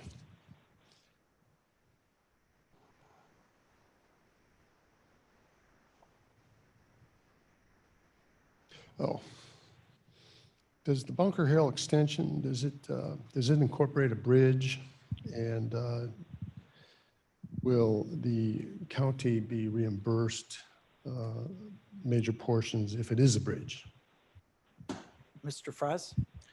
There's a bridge included in the project. If this goes way back to the settlements LaFox, or what was once known as Grand Prairie Development issue. So this connects Bunker Road along by the newer LaFox train station. It goes underneath the 3-track railroad there, which is one of the busiest in the nation. Bridge already has been built. So as of right now, we have an underpass that's not being used because it doesn't go anywhere. But as this extension continues north, it would go under the railroad tracks and then hook up to LaFox Road, or Old LaFox Road, to the north. But this also involves the future expansion of the railroad parking lot and the train station parking lots, and just passage underneath there. So it required that Union Pacific, anything that is done on or near or under their facilities, it requires their engineering department to completely review it, and we are responsible for those costs. No reimbursement. Okay, thank you, Mr. Frost. Any further discussion, questions? Seeing none. Any from people on the phone? Hearing none. Clerk, call the roll to pass number 2269. Ellen, Aye. Guerrero, Yes. Davis, Davis, yes. Raz, Yes. Hanson, Yes. Hernandez, Yes. Hoshite, Yes. Iqbal, are you there? Kenyon, Yes. Caius, Caius, yes. Opie, Yes. Leonard, Yes. Lewis, Yes. Martin, Yes. Molina, Molina, yes. Sanchez. Yes. Shefflo, Yes. Silva, Silva, yes. Barrett, Starrett, yes. Thomas, Yes. Weber, Yes. Wegman, Yes. Winnicke. Yes. That passes. Okay, motion passes. Okay, next on the agenda are the various CAC committee resolutions. With the indulgence of the board, what I'll do is I'll turn it over to the chairman of the CAC committee, Mr. Hoshite. And then Mr. Hoshite, you can go through in whatever order you would like. Thank you, Mr. Chairman. The first resolution is simply a resolution directing the Office of Community Reinvestment to assist the state's attorney in helping us develop our programs, applications, and agreements in connection with the disbursement of the CAC fund. So I'll move that. Okay, so moved by Mr. Hoshite, second by Mr. Kenyon. Further discussion? Mr. Copey?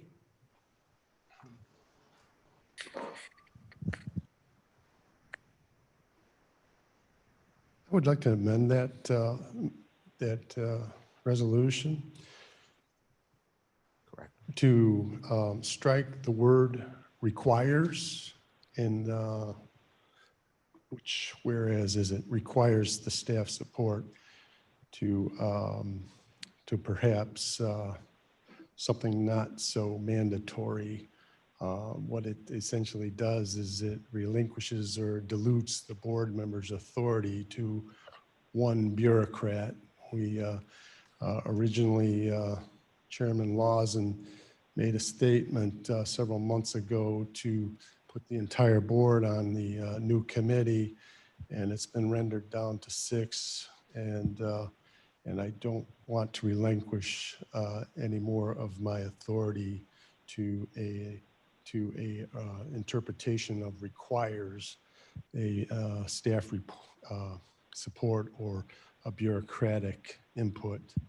Okay, Mr. Copey moves to amend the word requires to what encourages, Mr. Copey? Is that the sense of the, okay. So moved by Mr. Copey. Is there a second?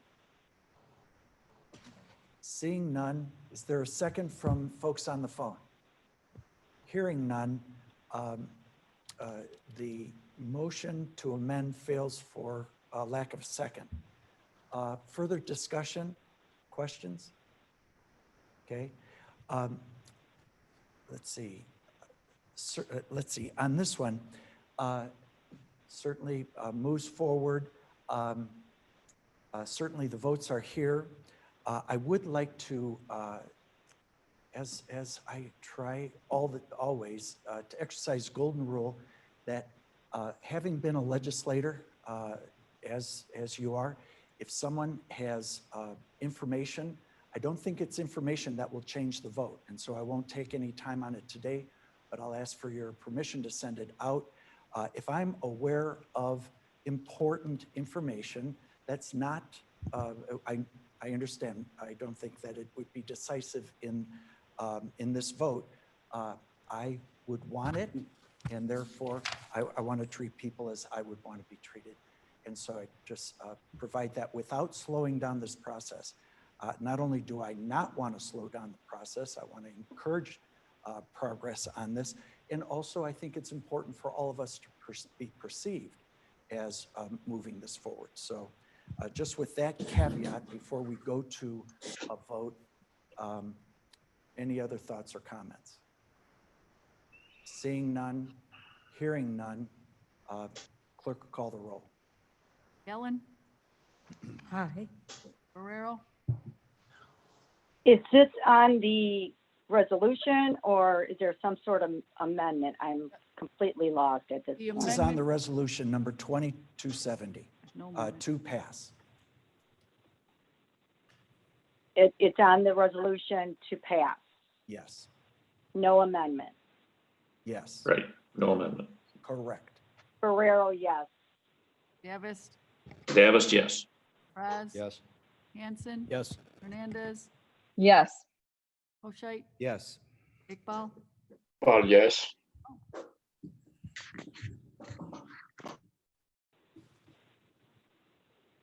Kenyon, Yes. Caius, Caius, yes. Opie, No. no, Leonard, Yes. Lewis. I'm sorry? Yes. Thank you. Martin, Yes. Molina, Molina, yes. Sanchez, Yes. Sheflo, Yes. Silva, Silva, yes. Garrett, Starrett, yes. Thomas, Yes. Weber, Yes. Wegman, Winnicke. Yes. Passes. Motion passes. Mr. Hoshait, what would you like to take next? Just for sake of chronologic order, I'm going to go out of order. Then I will ask that we move 272 next. I will move 272. Okay, so moved by Mr. Hoshait, second by Mr. Sanchez. Mr. Hoshait. Thank you, Mr. Chairman. This resolution sets forth the allocation of funds to various pools. The committee discussed at length various options. The basic concept that we approved before was 55-45 between municipalities and the county, but this carved out of those collective funds $8 million for business grants. And we also set aside money for charity or not-for-profit organizations, fire protection districts. And so with this resolution, this will have the board ratify what the committee recommended. And I just to Mr. Copey's comments about inclusion, we've had participation not only of the committee members, but also a number of board members have participated in our committee meetings, and I'd encourage them to do so and continue to do so we get this right. Okay, so we have, the motion is moved and seconded. Further discussion? Seeing none, any from folks on the phone? Hearing none, clerk call the roll. Ellen, Aye. Guerrero, Guerrero, Ferrero, yes. Davis, Davis, yes. Raz. Yes. Hanson, Yes. Hernandez, Yes. Hoshait, Yes. Iqbal, Iqbal, yes. Kenyon, Yes. Caius, Caius, yes. Opie, Yes. Leonard, Yes. Lewis. Yes. Martin. Yes. Molina. Molina, yes. Sanchez. Yes. Shefflo. Yes. Silva. Silva, yes. Darrett. Jarrett, yes. Thomas. Yes. Weber. Yes. Wegman. Yes. Winnicke. Yes. Passes. Motion passes. Mr. Hoshait. Thank you, Mr. Chairman. The next item I'd like to move forward is Resolution 273. I'd move that for approval. So moved by Mr. Hoshait, second by Mr. Kenyon. Mr. Hoshait. All right, now that we've passed 272, we've identified a pool of funds that would be available for the county to employ. This resolution allocates a portion of the county's share of the funds for purposes that were approved at the committee. Those included wages that were Corona-related. They included one capital purchase for the coroner's office, and also approved some reimbursement for out-of-pocket expenses incurred by the county. Okay, we have a motion and a second. Do we have discussion? Seeing none. Mr. Chairman, this is Ms. Thomas. Yes, Ms. Thomas. Thank you. If Director Sparks is in the room, I'd like to know from him if it's possible to centralize purchasing for some of the cleaning supplies and other COVID-related commodities that we're reimbursing for. I know that in the initial days, everyone was kind of scrambling to act quickly as they should have. But going forward, I think it's important that we try and save every dollar or economize as best we can with central purchasing if that's possible. Okay, Mr. Sparks?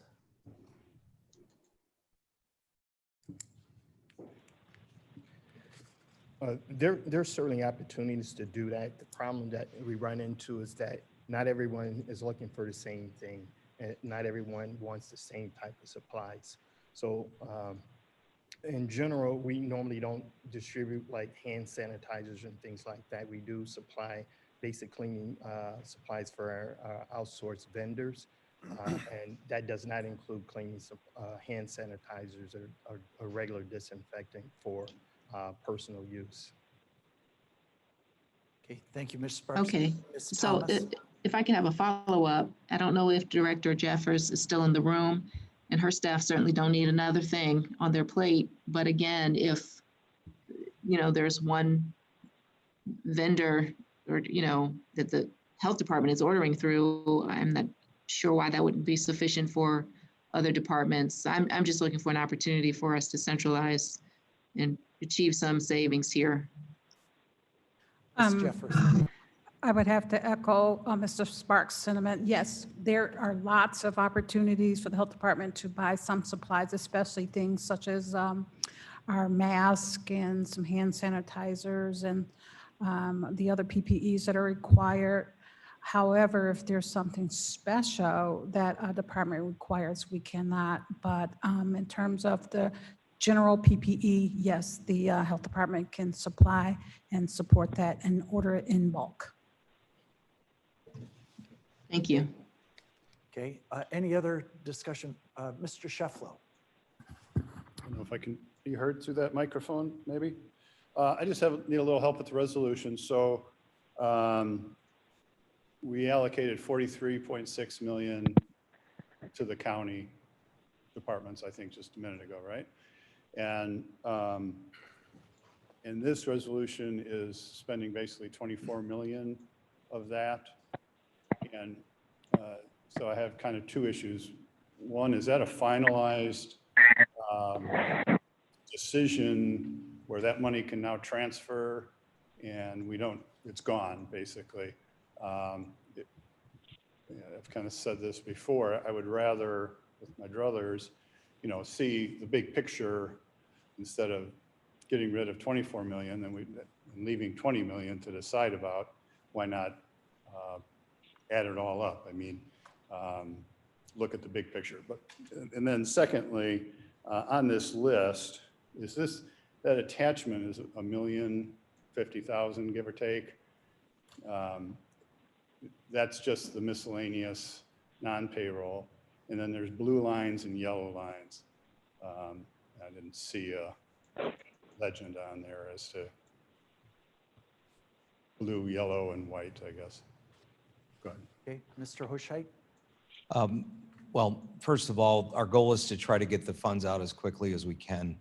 With respect to the county side, the committee was in unanimous support of approving those that are in this resolution. Now, they don't go out for immediate payment because we also, once they get approved by the committee, there's a vetting process through the state's attorney's office and through our consultant to make sure they're COVID approved.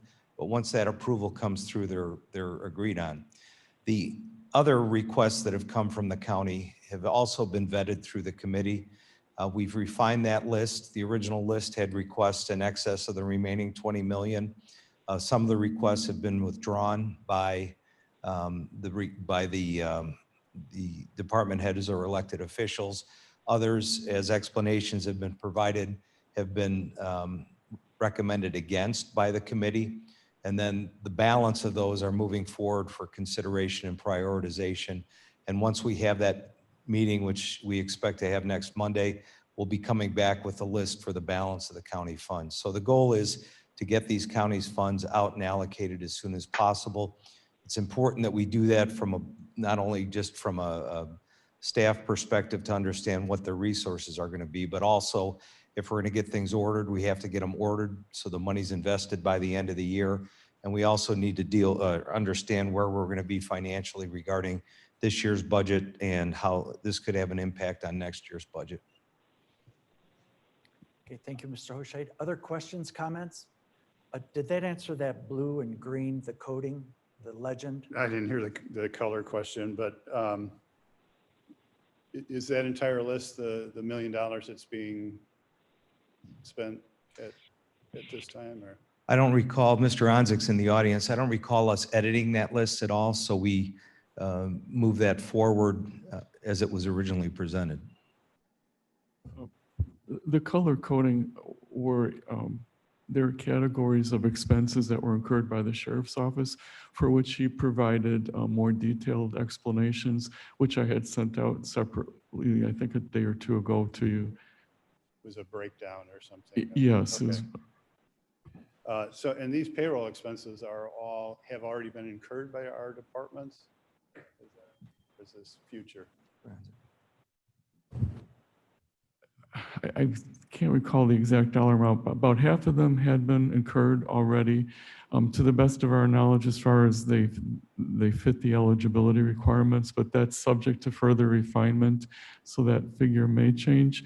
And then the other half was what was projected to go forward. So it's kind of a combination of both. All right, thank you. Other questions? Mr. Copey. Thank you. This is a precursor to some discussion that I'd like to have in the future, but this discussion allows me to parlay to an extent. Please indulge. The remaining monies, the 20 million, give or take, is identified to an extent, and there's 8 million identified for fiber optic development. The fiber optic development goes to the government entities of the county, but it excludes the schools. And I want to make sure that our predominant schools, institutions have availability to deliver lessons for the students coming up in this now and in the future. We may be on the horizon of a new type of education process. And if we do not meet the demand today, we'll be maybe behind the 8 ball in the future. I would highly suggest that we hire a third-party contract engineer in the specifically in the field of broadband communications, to evaluate our needs and the expenses. And of course, we need to do this now. And I can't imagine 8 million building a fiber optics to the extent that it needs to be built. You're looking at double that number. Okay, thank you, Mr. Copey. Okay, I think that is a comment. I don't think that there was a question there, so good. Others? Other comments? Seeing none. Any from anybody on the phone? Hearing none. Clerk, call the roll. Allen, Aye. Guerrero, This is just on the resolution, correct?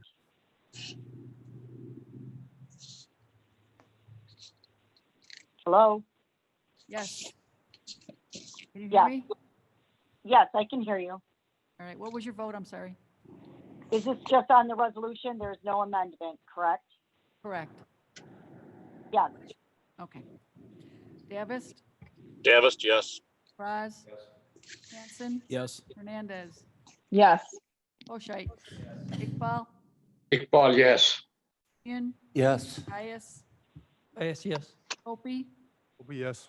Leonard, Yes. Lewis, Yes. Martin, Yes. Molina, Molina, yes. Sanchez, Yes. Shefflo, Yes. Silva, Silva, yes. Jarrett, Garrett, yes. Thomas, Yes. Weber, Yes. Wegman, Yes. Winicky. Yes. Okay, motion passes. If I'm not mistaken, Mr. Hoshait, my guess is you want to move number 2271. Yes, Your Honor, yes. It's okay. Sorry, It's okay. I appreciate the promotion. should be in the courtroom. Sometimes I feel like I am. Mr. Chairman, I move 271. So moved by Mr. Hoshait, second by Ms. Wodnicki. Mr. Hoshait.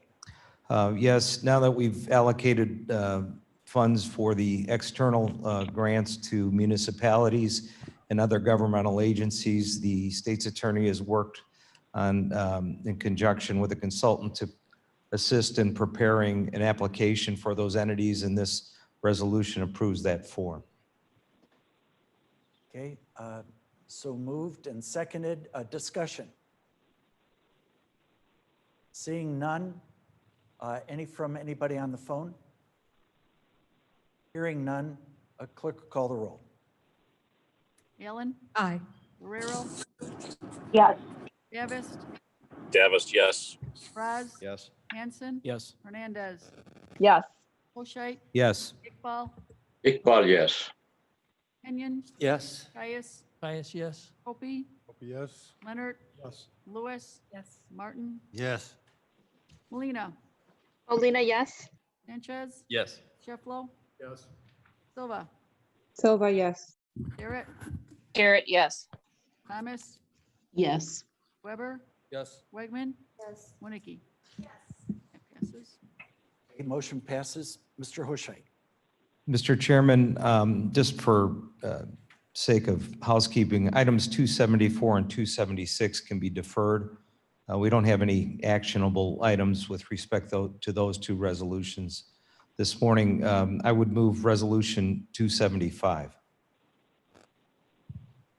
Okay, so moved by Mr. Hoshait, second by Mr. Hanson. Discussion. Okay, Ms. Allen. Respectfully, I know we're trying to move this along efficiently.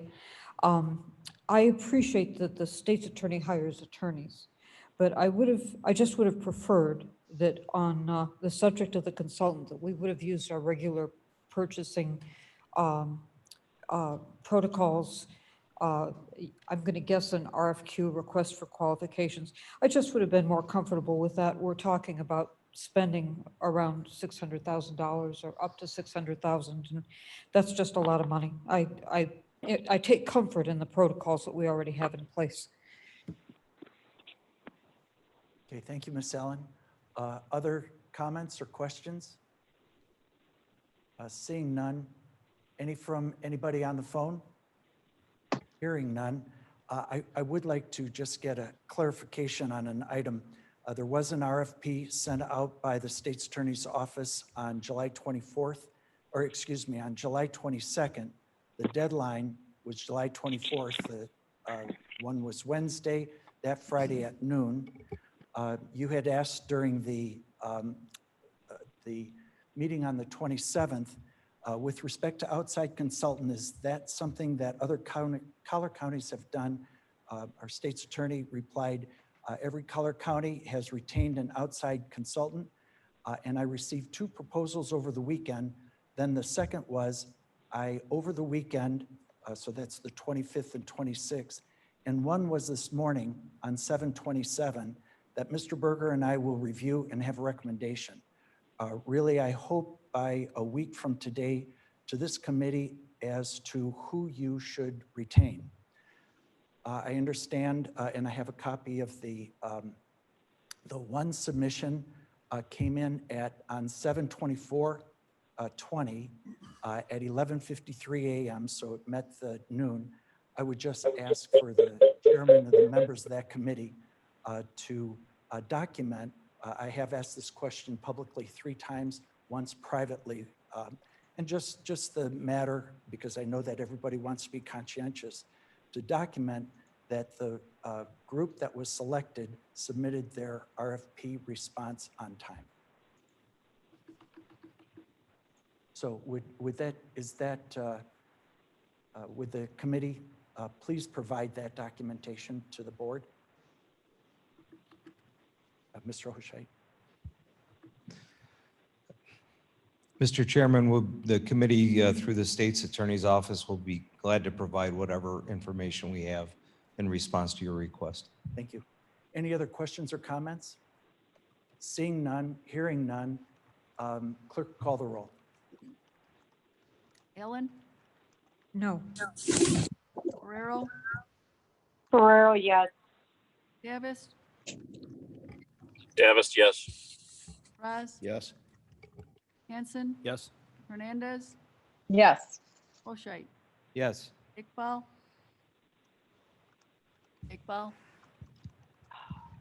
Kenyon, Yes. Caius, Yes. Opie, Yes. Leonard, Yes. Lewis, Yes. Martin, Yes. Molina, Molina, yes. Sanchez, Yes. Shefflo, Yes. Silva, Silva, yes. Barrett, Garrett, yes. Thomas,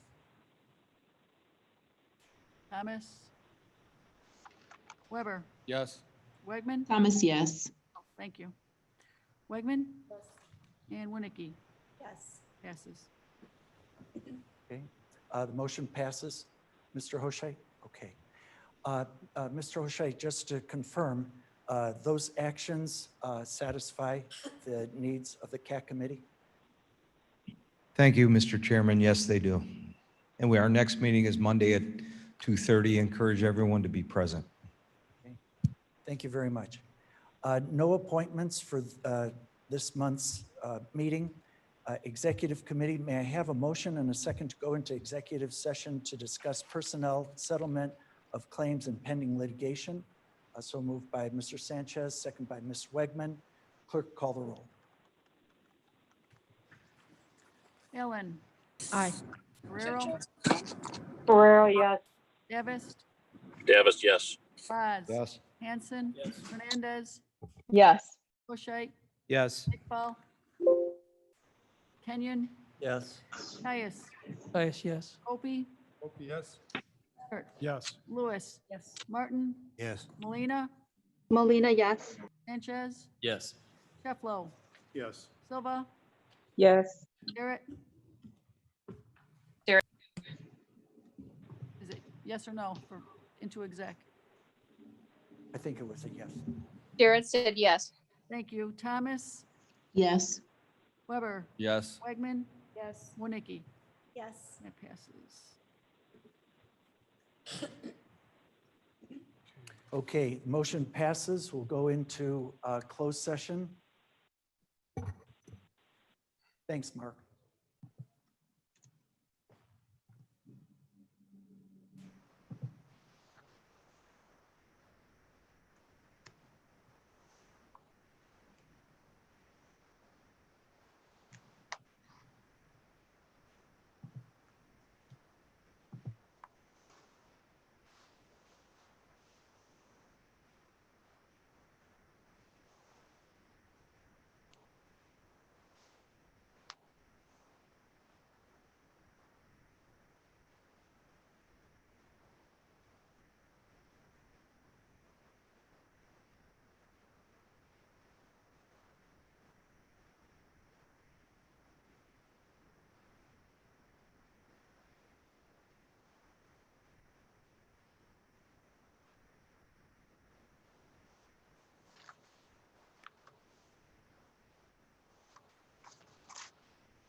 We can just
Okay, now we're back in open session. May I have a motion and a second to approve resolution number 2277? So moved by Ms. Allen, second by Mr. Sanchez. Any discussion? Hearing none or seeing none. Any from anybody on the phone? Hearing none. Clerk, call the roll. Allen, Aye. Ferrero, yes. Davis, Davis, yes. Braz, Yes. Hanson. Yes. Hernandez. Oshite, Abstain. Iqbal. Kenyon. Yes. Caius, Yes. Opie, Hope you abstain. Leonard, Yes. Lewis. Yes. Martin, Yes. Molina, Molina, yes. Sanchez. Yes. Shefflo, Yes. Silva, Yes. Barrett, Starrett, yes. Thomas, Yes. Weber, Yes. Weigman, Yes. Winnicki. Abstain.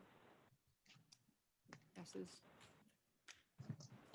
Okay, motion passes. Okay, a final item for today before I ask for a motion for adjournment. It's just a housekeeping matter on executing, signing Resolution 2214.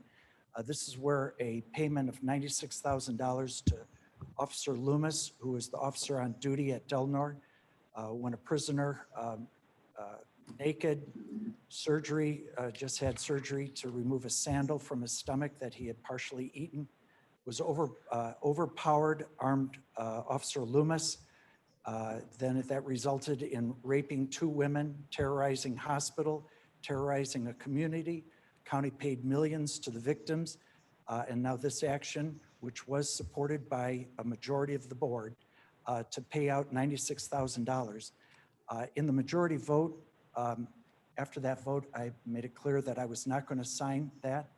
I'm under the impression that in the so-called absence of the chairman, that then the vice chairman is empowered to sign, execute that type of document. And Ms. Thomas, I'll ask you to speak for yourself rather than I'm under the impression that Ms. Thomas, that even though you voted yes, that you're saying, no, I don't want to sign that. So, Ms. Thomas? Thank you, Mr. Chairman. I'm not sure why we needed to discuss this at this place and at this time, but as sometimes happens, you and I do agree, and I too am reluctant to sign this document, even though I did what was in the interest of the county in voting and voted for the resolution. Understand. It's interesting. I mean this humorously in spirit. It's good that Ms. Thomas and I agree. It's one of those things, hell must be freezing over right now. And I mean that humorously. So it's just a matter of then who executes the will of the majority of the board. So who executes this document when the chairman and the vice chairman say, won't put my name on it? So I'll answer that question, Mr. Chairman. The vote of the board is the expression of the will of the board. And once this board took a vote on that settlement, there was a majority. The settlement was approved. The county clerk legally then signs the document, the resolution, to make it official. And then either I or my office will execute legal documents to resolve the process of workers' compensation claims, civil litigation, other matters, once you have taken the vote. So that's the process that both my office followed here, and then I believe the county clerk as well, but I didn't look at that before I came to this morning's meeting. But that's the normal process. Thank you. Thank you, Mr. McMahon. So I understand that the county clerk then executes that document. Well, the settlement document, those legal documents may be executed by either myself as the county's attorney, one of my assistants on my behalf, but it was your vote, this body's vote, that was the official action. Once you took that, I then took steps to carry out your decision. The board's decision, correct. So if there's some kind of power of attorney. Now, so who signs that in the end? Is it the county clerk or is it one of the attorneys? The clerk signs the resolution that this board passed. Lawyers would have executed legal documents in front of the Industrial Commission to carry out your will. Understood. I believe in this case, I believe one of my assistants at my direction signed the documents necessary to finalize the settlement that you all approved. Understand. Understand. So the resolution itself will be signed by County Clerk Cunningham. So thank you. Is there a motion to adjourn? So moved by Mr. Kenyon, second by Ms. Allen. Clerk, call the roll. Ellen? Aye. Guerrero? Yes. Davis? Davis, yes. Paz? Yes. Hanson? Yes. Hernandez? Yes. Oh, okay. Hoshait? Yes. Iqbal? Not here. Kenyon? Yes. Caius? Caius, yes. Opie? Yes. Leonard? Lewis? Martin? Yes. Molina? Molina, yes. Sanchez? Yes. Sheflo? Yes. Silva? Yes. Garrett? Garrett, yes.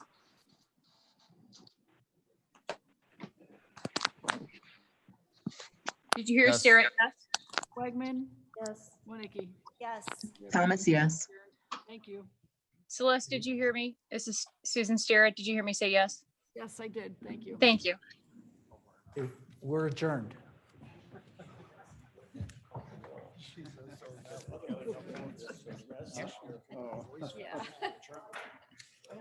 Yeah, I mean, it's pretty darn.